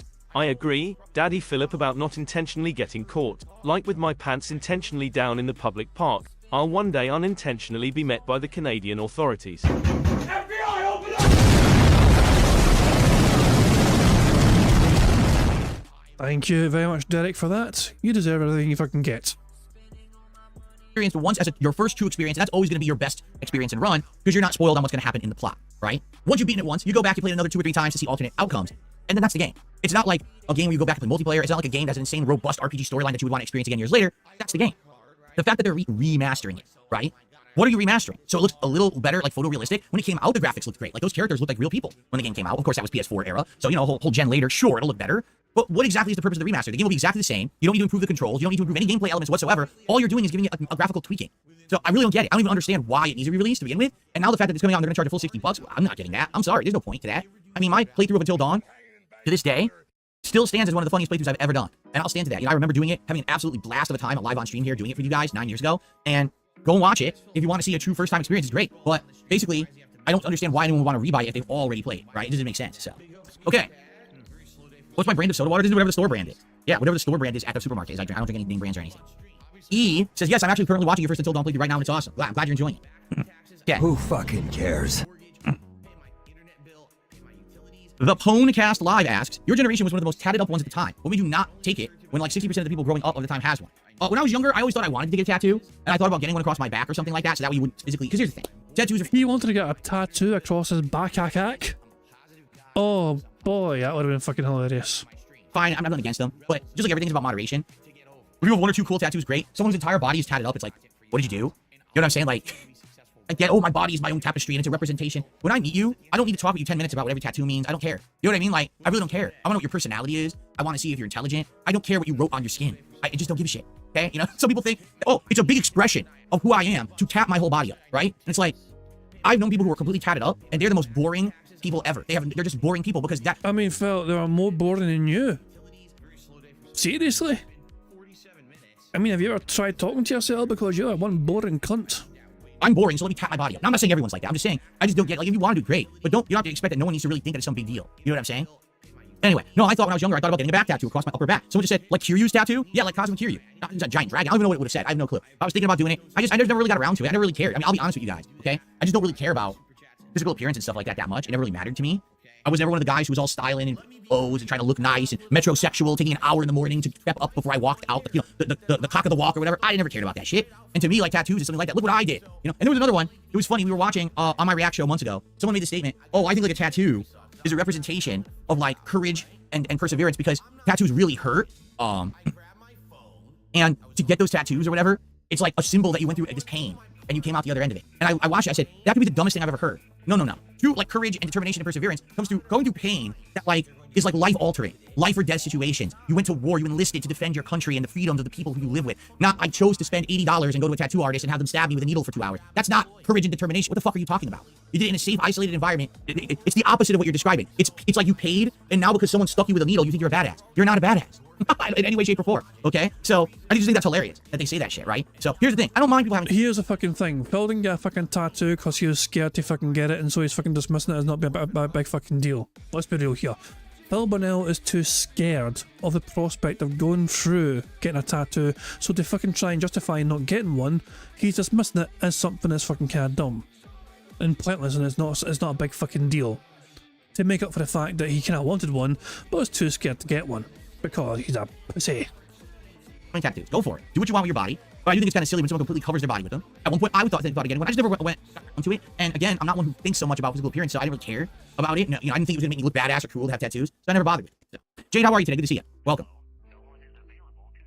Yeah, it comes to the point where something becomes so mainstream that now it's almost like, how can I put it? Like, it's more of a, you're more of a rebel if you don't do what everyone else is doing. And at one point, it was like everyone went and got tattoos. It was like, I don't need to fucking do that. I don't need to conform and get a tattoo like everybody else. I'm just gonna fucking be me and just live in my body. Be okay with my own physical appearance and not have to care about altering it in so many different ways, right? But you fucking hate your fucking body because your fucking skin's hyper fucking sensitive, not shit. You fucking come out in rashes all the fucking time and get ear infections all the time because you fucking used to wear headphones. You want all the shit fucking head and all the shit fucking hairline.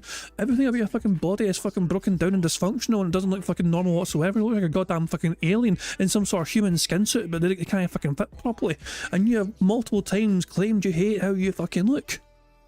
So to pretend you don't give a shit about how you look when you clearly look like a fucking disformed piece of shit. You know? I mean, and imagine just trying to openly admit I don't care about how I fucking look. How nice for Kat to be somebody that doesn't even fucking put an effort into their appearance whatsoever. Like Phil's idea of trying to put effort into trying to look fucking better is potentially brushing his fucking hair. Game Boy, how you doing today? Welcome. Gabriel, how are you? Guys, thank you for being here hanging out with me. I appreciate that. Thank you for the early support with super chats and memberships. They're all great. But we got no tips.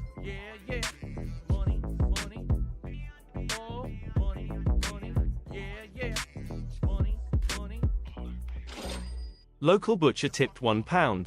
Hey, someone label a tattoo on this piggy's back, due for butchering. We got a slew of customers who need some bacon. Well, that was some fucking crispy ass bacon, very well salted, cured bacon as well, I'll tell you that much, fuck me.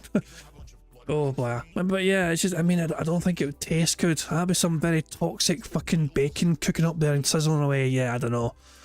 You mean, is there any way to detoxify bacon before you fucking serve it? I don't know, but cheers for the tip anyway. And Nathan Oren says, I'm still interested in getting 2 more tattoos to honour both my deceased parents. Yeah, I'm still of the same mindset from my dad. My old man passed away, my dad passed away, and I wanted to get a tattoo for him. And it's one of those things I'm still trying to get, like, it's not just like, I've got like a design in mind and like a phrase in mind as well, but it's just trying to find like the right tattoo place who thinks they could do a good enough job of doing it as well and making it look good as well, and then finding the time and the money as well, to be fair as well, you know what I mean? But I'm trying to prioritise other things as well, you know what I mean? But I will definitely get a tattoo at some point in time. I've not got it yet, but I definitely will get it at some point. And when I do get it, I'll definitely show it off and share it with people when I do get it. But yeah, personally, I don't mind tattoo. I mean, I don't have any myself. I want to get one, but I think tattoos, if people want to get a tattoo, then fair play to them. If they want to have that on their body, fair play to them. I'm not going to fucking judge what people do with their fucking bodies. That's not, I mean, if people want that, this is cool for them, you know? And but yeah, I'm not going to fucking shit all over people that fucking have tattoos. I mean, if that's what they want to do with their bodies, then fair play to them, power to them. But Phil's like, nah, it's dumb. But he's only fucking saying that because he's a little bitch and scared of fucking needles himself. Mr. I think tattoos are dumb, wanted a fucking tattoo when he was younger. Then he fucking saw what the process was and he's like, that's scary, I don't want to do that. So he's fucking just dismissing it as fucking being dumb. Brian's asking how far behind are we? We're still behind by like an hour and 6 minutes. Doesn't matter how fast we fucking go, we're still behind by like an hour or so. Phil's about to fucking get into a super segment because he's still not got any tip shit. Thank you for being here hanging out with me. I appreciate that. Thank you for the early support with super chats and memberships. They're all great. But we got no tips. All right? You want to support the stream today? Please, let's get some tips going. Let's get the momentum going. All I ask is to hit $50 by the end of my stream today. But the earlier we do it, the better. All I ask is a $50 by the end of the stream. But what about the super chats? But what about the memberships? What about Patreon? What about fuck off? All I ask. You ask too much.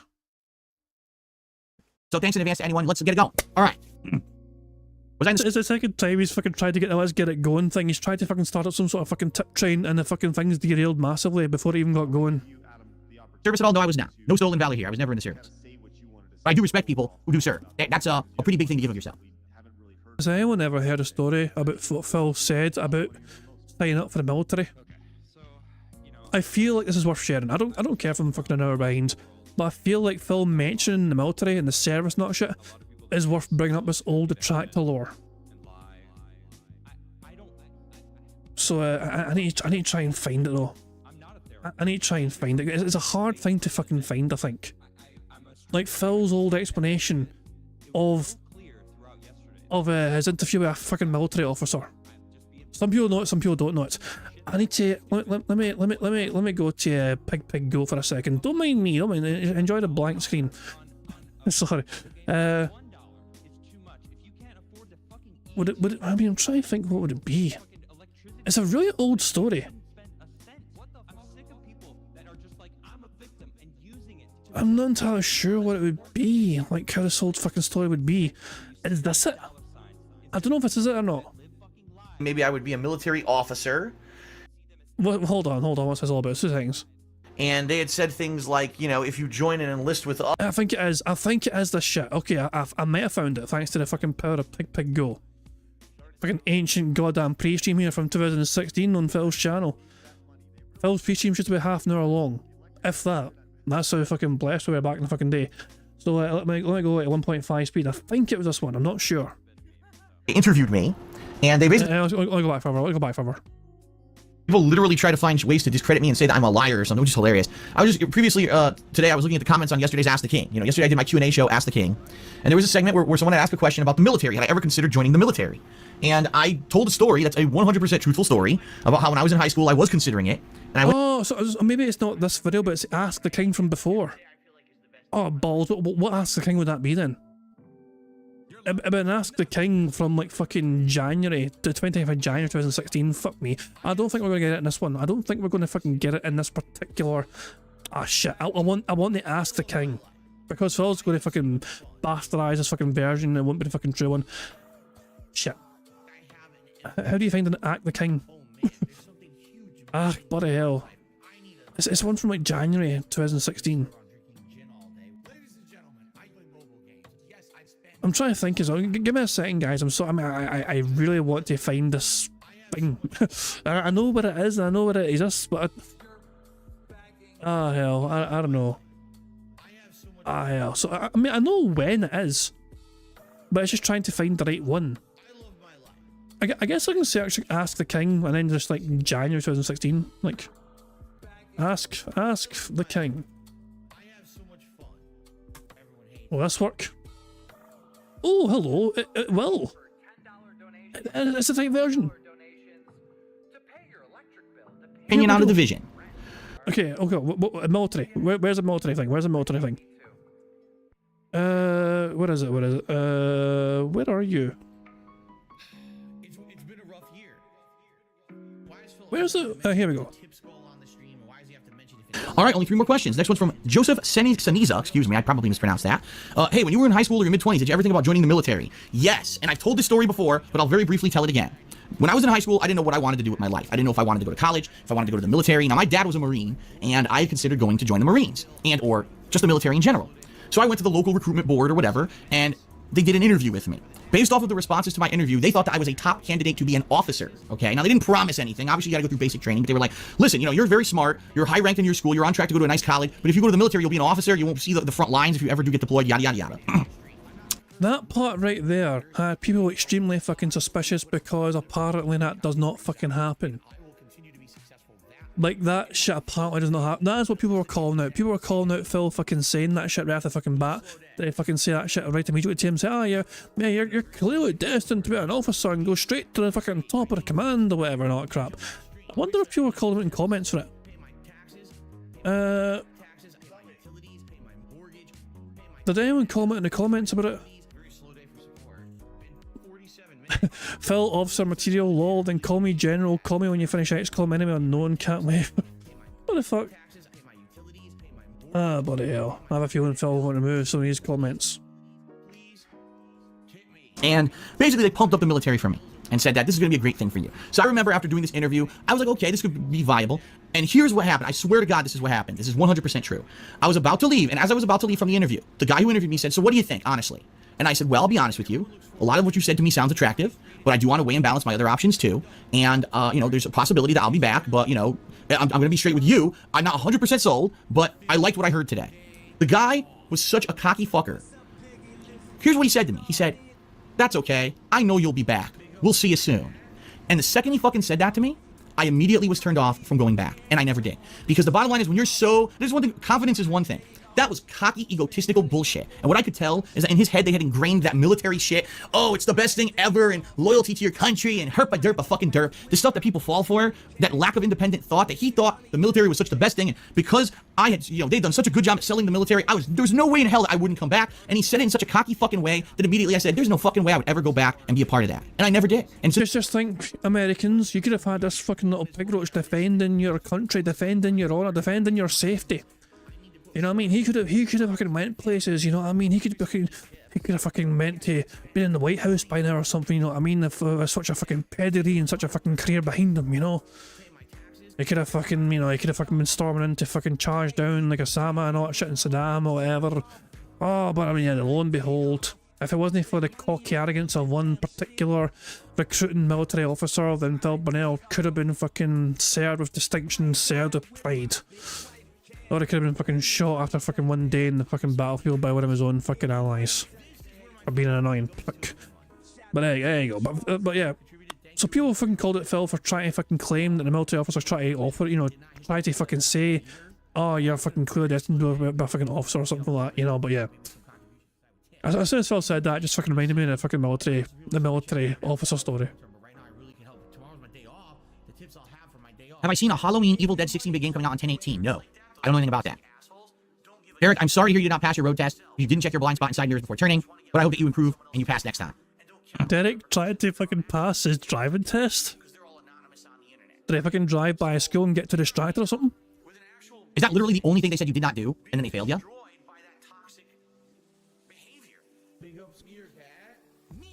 What would I do if I met RTU in real life? Laugh, and then walk away probably.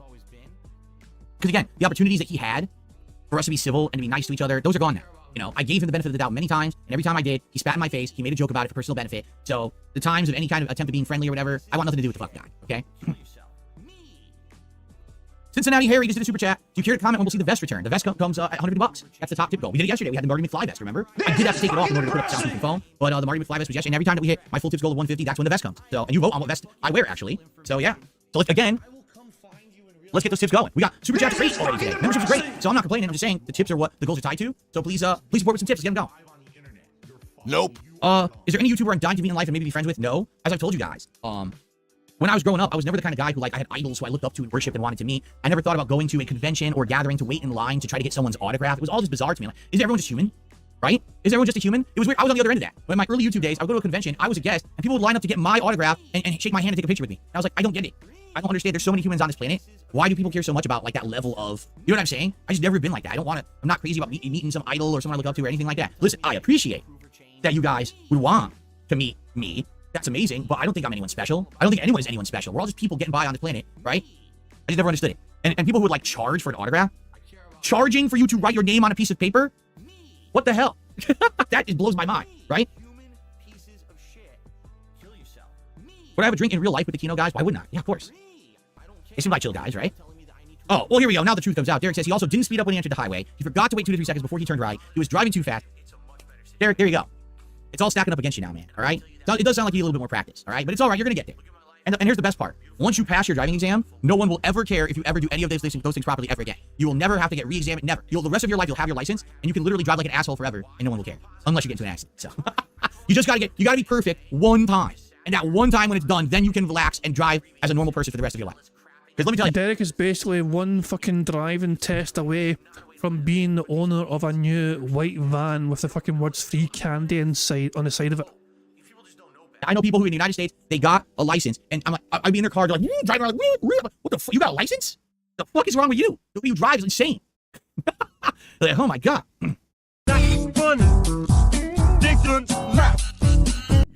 Anyway, okay. What else is on everyone's mind today?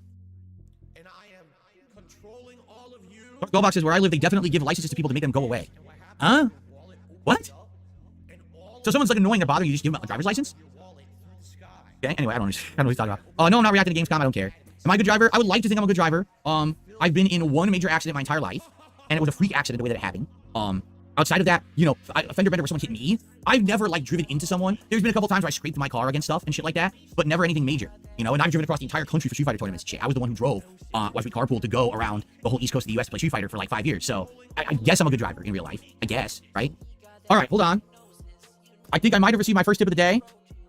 Someone's asked, is $1.20 tip, what's your opinion on the term pig roach, or why do they even call you that? Because they're fucking morons. That's why. Because they have to dehumanize someone because it makes them feel better about the— But Phil, you do it all the time to detractors, though. You said we're a waste of fucking, like, skin or whatever. You don't think we're fucking worth living and all that shit. You wish for genocide for all your critics and haters. You literally wish it didn't fucking exist. You wish we were wiped off the fucking planet. So don't fucking pretend to be some sort of fucking moral superior fucking person here when you fucking literally have wished death upon people like me and other detractors. Fuck you. Awful things they do to me. So instead of actually fessing up to the fact that they're being horrible to a real human, they try to categorize me as something unhuman. So now there's no morality involved. Oh, you see, I didn't make fun of a human. I made fun of a pig or a roach. You know what I'm saying? That's what they do. It's pathetic. It's absolutely like psychological games. So they can try to get around realizing what they're doing is wrong. But in reality, it just makes them look like a bunch of fucking idiots. You know, everyone who really looks at that from the outside and sees it. Yay, Phil said idiot. We celebrate because Phil said idiot. Burger. Hooray. It's like, wow, you guys are really like that's a schoolyard insult, right? Literally, it's a schoolyard insult. It's something that a small child would do. That's the mental maturity and intelligence level of my detractors, also known as the hate army, as I'm going to call them from now on. The army of haters who hate me. I mean, Hate Army is exclusively for Hate Army, the content creator, in my opinion. I don't think I'm like, you know, I'm just a bingo guy personally, you know, like Evil Ages is a say don't play guy, and the Viga's a sleepy guy. I have no fucking mental capacity to do anything at an intelligent adult level. So they have schoolyard insults for me and shit, okay? Alright, so that is the first tip of the day. Yeah, that's something as well. Hate Army was literally Phil's own fans. Phil used to sell merchandise with the word Hate Army and the number 86 in it. Then wonder why people got offended. Thank you for that. Hopefully that will get it rolling now. Or was it 88? I can't remember what the fucking number was, but aye, Phil had the word Hate Army as a fan. Jesus Christ. Now. Shout out to Mr. 007. 8 months as a member. I've been watching you since 2008. Loving the positivity. Thank you so much, Mr. 007. I appreciate that very much. Okay. NB asks, what's the story behind you with the casinos first interacting? Did you discover them first? You guys told me about them. I didn't even know who they were. And people have been mentioning that, like, they were actually bringing me up on their show. And sometimes it was actually in, like, a positive light. Notably, the fact that the Review Tech USA documentary was going to be coming out. Basically, they were saying, well, Phil's bad, but he's not as bad as other lol cows. And Phil's like, oh wow, they really like me. And basically it was like, nah, they're just not as toxic towards you as like other lol cows, because other lol cows sometimes act worse.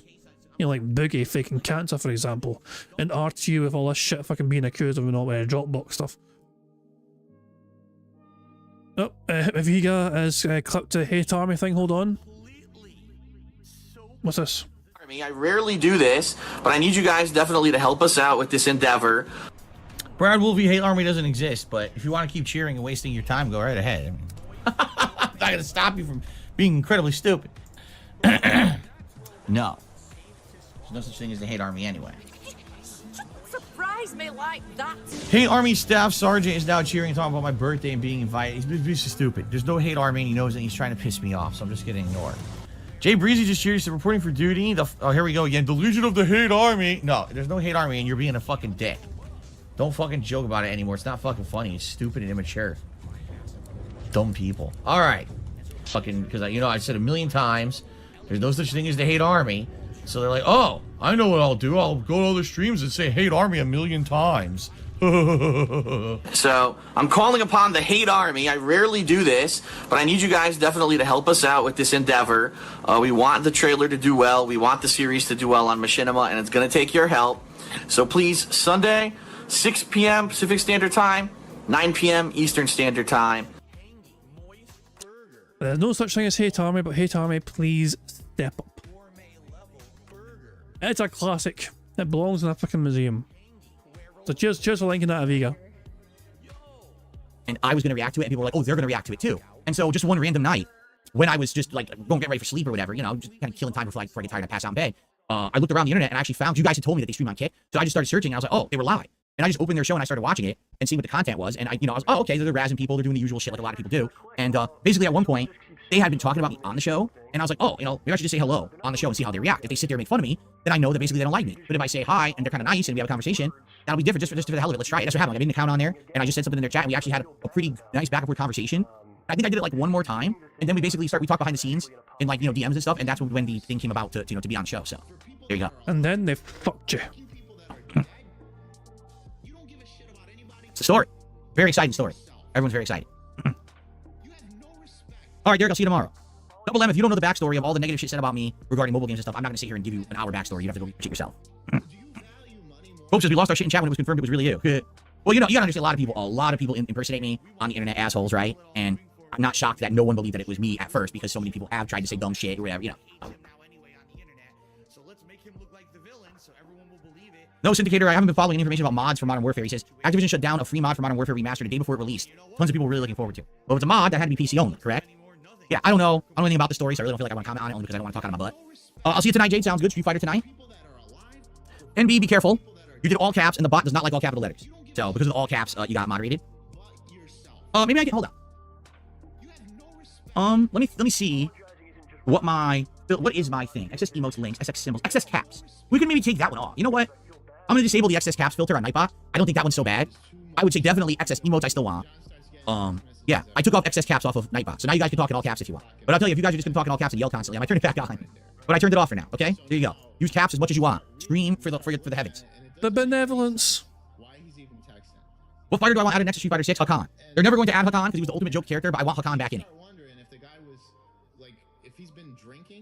I'm not aware of any meme around me having to do with eggs, so I have no clue. There's probably another dumb meme. I don't give a shit. Eggs? Eggs. As in eggs. There's a meme involving DSP with eggs? I don't get it. Is this a purely Kick Me the King reference? I have no idea. This is news to me. There you go. Now NB said it and didn't get moderated for it. Cool. He said the king's tax has yet to be met. Let's hit the goal. Our generous king requires the of us. Can we hit it? Can we? All I ask. Oh, that's why I fucking removed the goddamn caps lock.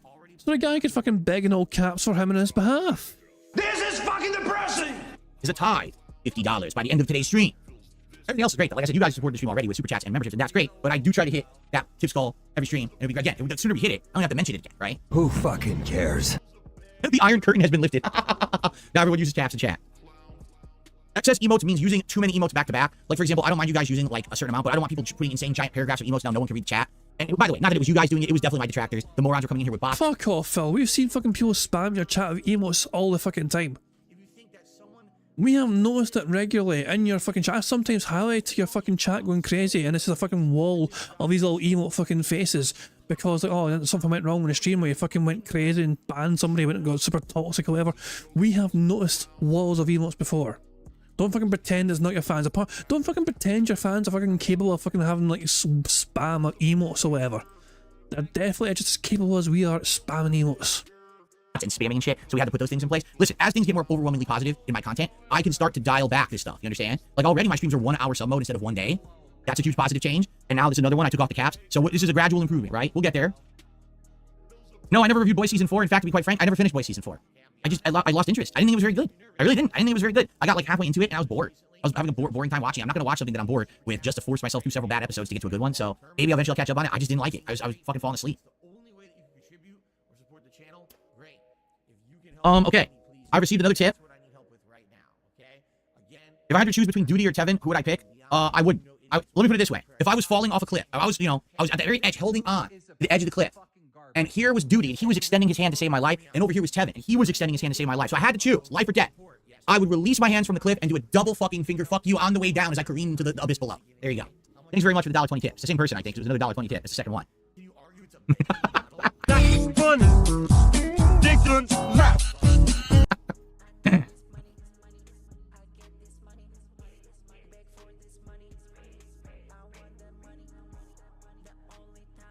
I watched season 1 of Invincible and I thought it was decent, and I was excited for season 2, but then they split season 2 in half because I wanted to watch it all at once and review it. And there was like 3 or 4 episodes, then they split it and it came back. I was like, that killed it for me. I didn't want to have to do a half review and then come back to watch it later. So maybe eventually I'll watch the whole season for myself, but I don't think I'm going to review it. I don't see the point.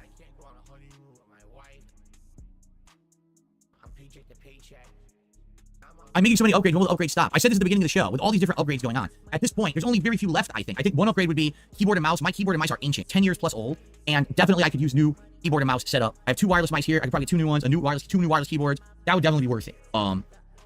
The one thing that people ask me, they said, will you have it set up so you can play PC games on mouse and keyboard? Right now, I can't. I would have to rearrange my setup to do that, because as I'm facing here, the only thing I have is this tiny folding table, and that's not really a good level or setup to be doing PC gaming on. So I'd have to look into, is there like a small sit-down desk that I can be quick here and have mouse and keyboard and play PC gaming like this? Obviously, if I did it like this, I would have to move my mic, because I'm facing here so you guys can hear me better, right? That's a possibility. It's not an urgent requirement or anything, but it's something maybe I could possibly do.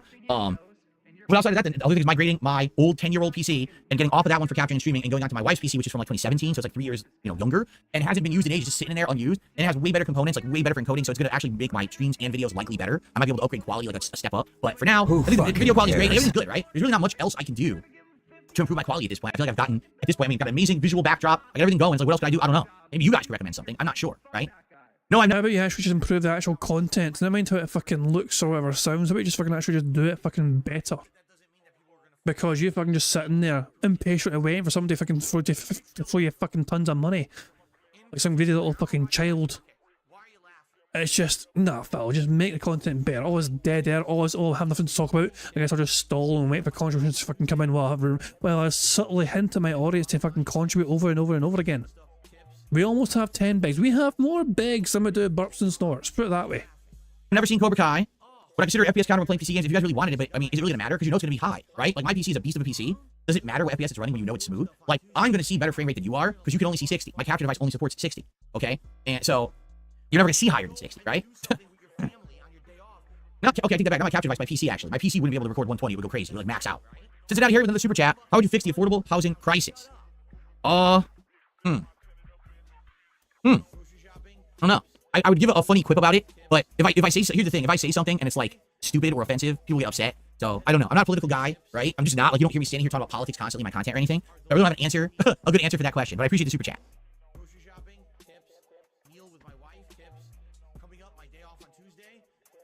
Oh, see, Monty Mole says they won't be using controllers in Black Ops 6 beta PC lobbies. There are no PC lobbies. It's cross-platform, dude. They're all crossover. So there's no PC-only lobbies. The whole game is cross-platform. It always has been. When I've been playing on console, I'm playing people on PC constantly. It's been like that. And I still kick ass in the game, so I'm not too worried about it. Don't think I've ever had banana ice cream. No. I've had like ice cream bars that are flavored banana and have banana chunks in it, but I don't think I've actually had like, scoop banana ice cream. No. Does the Queen of the Castle engage in video games? She does from time to time.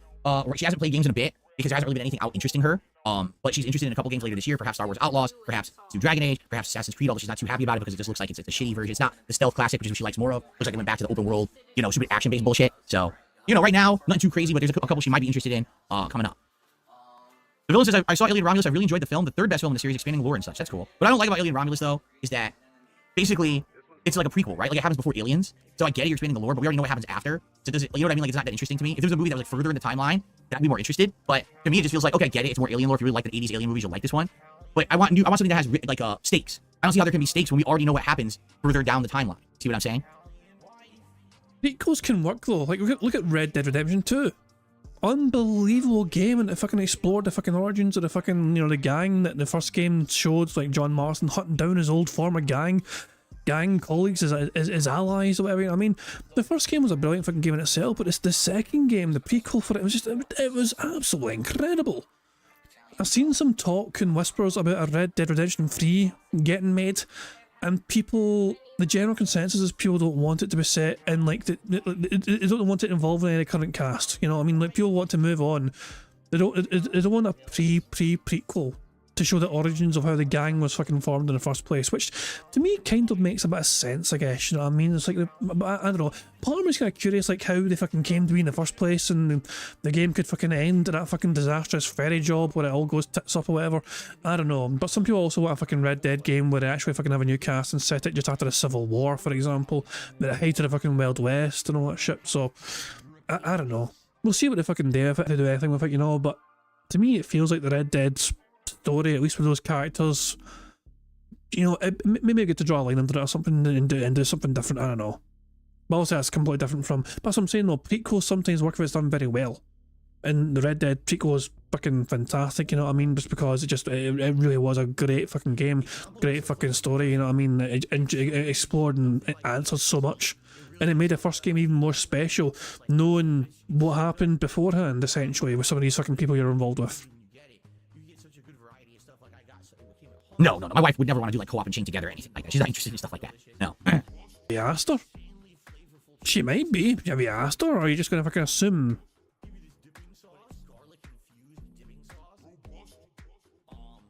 Fucking, can you imagine Cat and Phil chained together like in real life, and they're trying to fucking like do an obstacle course and like just no, it's just Cat's just wait. I mean like no, like come on Cat, jump, and then fucking just everything breaks, chain breaks, and fucking fuck me. Phil falls off the edge but doesn't fall to his fucking doom because Cat's holding him upright and just fucking dragging him along the course. See again, Mr. Drupal says, which pro wrestler, living or dead, would you want to meet in person? I don't need to meet them in person. I don't care.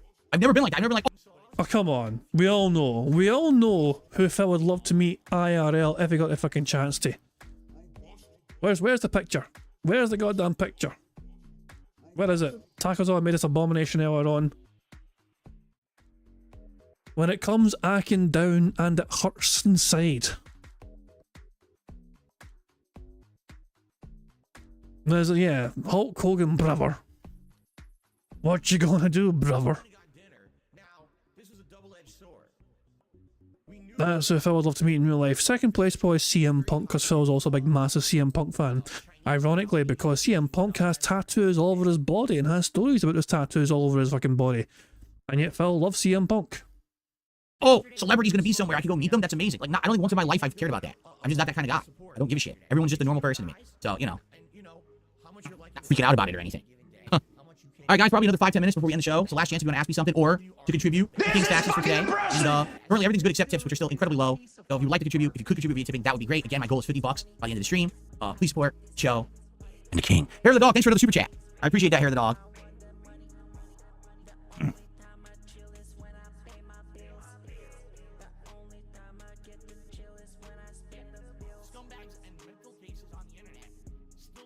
It's not that I haven't been inspired by anyone, it's that I don't think that it's a big deal to meet someone in person. Like I said, when I started on YouTube, I was inspired by guys like the Angry Video Game Nerd and Nostalgia Critic because they were people who had literally no production budget, little to no professional training. They were making these guerrilla-style videos with low-quality camcorders and the like, right? But they were pumping out content that people found incredibly entertaining and funny, and they were getting internet notoriety for it. And I said, well, if they could do it, I bet I could do it too. And that's what inspired me to make my first batch of videos, you know? But do I care about meeting, you know, James Rolfe or Doug Walker in person and being friendly with them? No. I was literally the second guest. James Rolfe was the top guest. I was the second guest at a major East Coast gaming convention, Too Many Games. The entire time I was there, the two of us we were sitting at tables next to each other, signing autographs with our fans and shit, right? The entire time we were there, we kind of looked at each other and nodded, and that was it. We didn't even care. Like, nobody cares. Nobody cares. I certainly don't. Who fucking cares? Some people are saying they want me to rename tips to the King's taxes. No way. No way is he do this. No way. The King's tax. There you go. The King's tax. $2. Oh my god. The king of what, Phil? He actually fucking renamed it to King's Tax. Oh my god, the cringe levels are off the fucking charts. What the fuck? Oh, maybe I should rename my things as well. Is that a recent donation? You know, it's the true King's most recent donation. Ah, fucking hell, man. Look. Jesus, man. Now Shadow EX says at this point I think that Kino Purser gave his green card to Phil to be an arse again so he can put a hit piece, slap him with a trout and pull down his pants. That's an interesting, very interesting, specific sort of fucking situation and you know, that's an interesting plan. We'll see if it comes together. $1 out of 50. That's fun. I mean, it's a funny meme. I just hope people don't get the wrong idea. It's a joke. Okay, get it? Please don't take life so seriously. It's a joke. It's not meant to be serious. It's not really a King's tax. It's a funny joke, but at the same time, This is fucking depressing! it's a free space. That's our third free space of the game. We've had 2 free spaces thanks to likes on the Vega stream and likes on the Tractor Beam stream. Remember, we got 100 likes here as well. We get a free space too, and we are, I believe, 5 away from a full house. So if we get 100 likes on the stream, we are 1 away from a full house. Tax, but it's funny, right? All right, so now the King's tax coffer is empty. There's 2 singular coins in the coffer. It's getting quite dusty in there. Those 2 coins are getting lonely. They need some friends, all right? Fuck you and your friends. Well, it's no wonder you don't have any friends. Would I take the touring test to see if I'm a robot? No, I'm terrified of it. Perhaps I am a robot or cyborg and I don't know. And I think it's better that we don't know either, right? Live in the veil of uncertainty. When I traveled to play Street Fighter tournaments, what was my favorite city to visit? I've been all over. Like, let me put it this way. It's levels of enjoyment. Like, for example, when I was in Atlanta, Georgia, those were the nicest people ever. They were, like, so accommodating just to have people visiting. You would go to, like, a restaurant, and everyone there was, with their southern drawl, was all nice to you and everything. The tournament organizers were always really nice. The problem with Atlanta, Georgia, it's too fucking hot. You step outside and you melt because it's too fucking hot. I mean, I think that's weather talk for sure. Burger. 5 in a row. That's concerning. I mean, if we get 100 likes, we win bingo. No pressure, guys, but like the stream. If you like the stream, we get 100 likes, bingo's over, and we win. And we add $25 to bingo prize fund. I would never want to live there, but it was nice to visit, right? Texas. When I went down to Texas multiple times, for tournaments, super accommodating, nice, friendly people. The food out there is really good, right? But again, I wouldn't want to live in Texas. Nice to visit, probably don't want to live there. You know, I'll say this, now, I don't know about today, because I've heard really bad things about today, but we're talking over a decade ago. I visited Chicago a couple of times, and it was actually nice when I visited. Like, if you go watch my old vlogging videos, you can watch me. I was there with my friend John. We stumbled upon a jazz festival out of nowhere. We didn't even know it existed. We walked in like, what the hell? And there was all this great music playing. The people were nice, things to buy, things going on. Like, this is great, you know? And I went there three times. I went there once for a tournament. No, I take that back. I went there twice for tournaments, and another time on a vacation. And every time that I went, I enjoyed my time in Chicago. But this was over a decade ago. Now, I've heard that horrible, just like the city of Seattle here that I live near, I've heard that in the last decade, things have kind of turned around in these major cities, and they're awful. They're hotbeds for crime and all kinds of misconduct. And a lot of people, like businesses, have gone out of business because of multiple crimes keep happening. It's like, do I want to really go to these places now? Probably not. Back then, they were nice. You know, I'm going to call it like it is. When I visited Chicago over a decade ago, I actually had a great time there. That doesn't necessarily mean that's representative of the modern day, okay? Okay, I received a $2 tip. Another tax has been collected from Dan the Man. Thank you, Dan, for a $2 tip. I appreciate that. So now we have four coins in the coffer. Thank you so much, Dan the Man. Let's get that up there. This is fucking depressing! $2 tip. Crystal Heart with $5 super chat says more. Thank you to Crystal Heart. Let me get that up on the leaderboard. Thank you so much. Yes, I deep dish pizza. It's good. It's so weird. It's good, but it's so it's so weird they call it pizza. It's definitely more like a quiche than a pizza. It's just layers and layers of cheese and meat and cheese and meat. It's like a pot. It's nothing like other pizzas you've eaten. You can't just pick up. You can't pick up a piece of, you know, Chicago deep dish pizza and eat it like this. You gotta have like fork and knife to eat that sucker, right? Cincinnati Harry, also, I missed this one. Had done a super chat. He says, Sire, please, Sire, have mercy. My crops were blighted. Well, thank you, Cincinnati Harry, but Crystal Heart is the latest super chatter, and I got them up there. I received a $15 tip. You're doing great. I notice I'm watching almost every day now, laughing out loud. Thank you. Well, I'm glad to hear that. We won bingo. That's a $15+ tip. Burger. There we go. Well, 5 in a row. That's concerning. so let's get Phil to update the King's tax. Glad to hear that you're having a good enough time, that you've given me a chance, you're coming by, and you're having a good time here on the show. The vibes are different certain days. Like, for example, yesterday wait a minute, is my animation not playing? Hold on a second. I clicked the $10 animation. Did it not play? It played, you dumbass. Oh, it didn't play because we have another animation playing right now. The Crystal Heart animation trumped it, so I have to play it again. My bad. Let's get the Crystal Heart finished, and then I'll play the $10 animation. Update the tip thing so we can just call it a Okay, quiz. so you'll notice that there's different vibes, different days. Today, I had so much news to cover. I had to get through a giant segment of it. You know, yesterday it was more about the story about the Kino Casino guys in Mudahar. Every day will be a little different, but that's the good thing, variety. When you come to the show every day, you don't know what you're going to see, and that's a good thing, right? It's good. I have a suggestion box that's been waiting for me to you know, look at it from weeks now. I haven't even gotten to it now. I feel bad because people did put suggestions in there. I swear I'll try to get to that someday. When we have a slow podcast with not a lot going on, we'll go to the suggestion box, okay?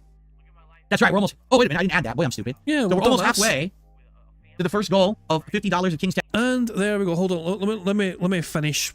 I want to hear the rest of this fucking little segment here. Hold on. Can we hit that before the show ends? The show's gonna end in like 5 minutes, so we got a ways to go. Hurry to hit this before the game begins. I just had to include that last final fucking segment. That's fucking ridiculous, man.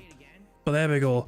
We have got a full house today, guys, because we have free spaces galore. We had free spaces for him fucking begging all the time. We had 2 free spaces for likes, and yeah, we've got 3 spaces left. So we've got 3 free spaces and there's 3 squares left. Burger. Full house. Oh boy, how exciting. Anyway. So what does that mean? Well, it means we add 25 buckaroos to the bingo prize, which is now sitting at $150. So as we're about halfway, just over halfway through the month of August, we're at $150. So we're doing quite well for the bingo prize fund. It's going along quite nicely indeed. Good shit indeed.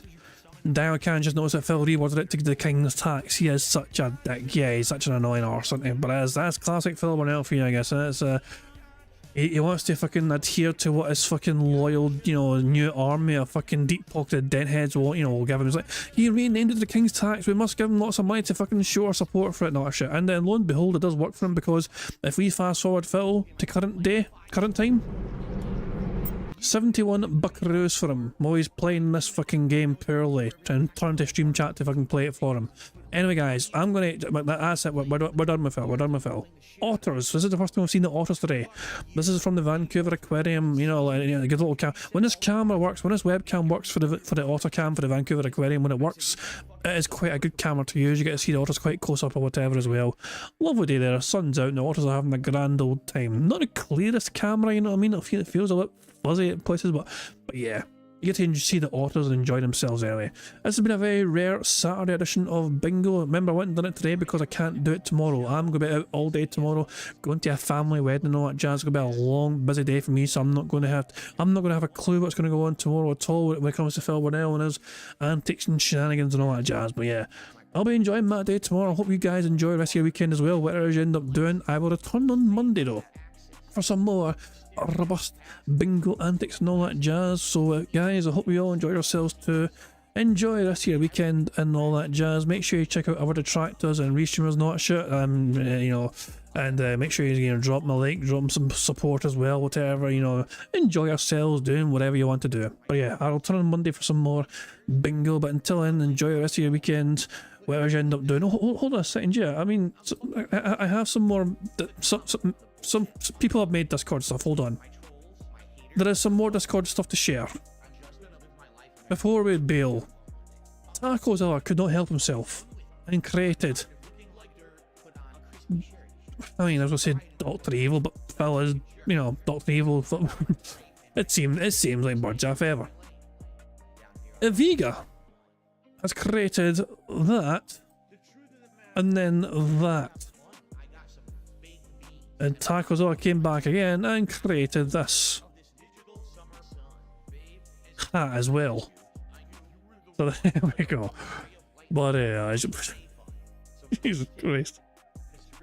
Whatever. Let's get back to the waters, guys. Anyway, I just wanted to share the creations there by me and so yeah, thank you as well to obviously all our talented artistic style people, like, you know, Tacozilla, Meester and Eviga showing off his own handiwork today, you know what I mean? So big ups to them. And obviously it's partially thanks to Eviga's efforts, of course. We got a free space, you know. Technically he'll claim that as a win for himself, I'm sure, because 100 likes that he had in the stream earlier on, you know, applied to the stream, and lo and behold we got a free space because of it as well. So there we go. I'm going to wrap things up there. I'll see if I can live redirect someone else. I'm not sure who's still streaming right now, but I'll probably find somebody to live redirect you guys to. As I said, I'll be back on Monday. Until then, enjoy the rest of your weekend, and I'll catch you all later. Goodbye. Ah, shit, I forgot the members. Shit, I forgot the members. I basically have the whole outro to try and get the members updated. I'm in a race. Okay. Enjoy the outro. I'll be back on Monday. See you guys later. I've got to try and add all these names before the outro ends. So, yeah, catch you guys later. Goodbye. On September 14th, a pre-authorized payment of $16.51 from PayPal.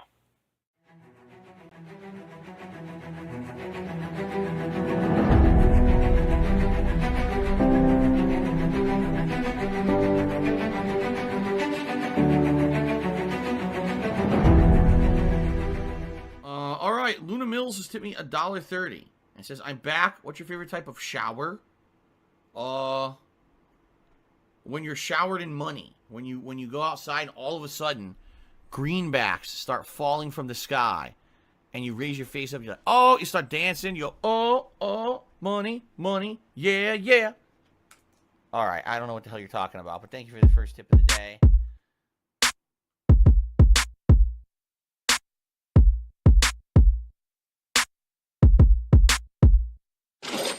Money, money, yeah, yeah. Money, money, oh, money, money, yeah, yeah. Money, money, money, money, yeah, yeah. Money, money, oh, money, money, yeah, yeah. These contributions are mandatory. Money, money, yeah, yeah. Money, money, oh, money, money, yeah, yeah. Money, money.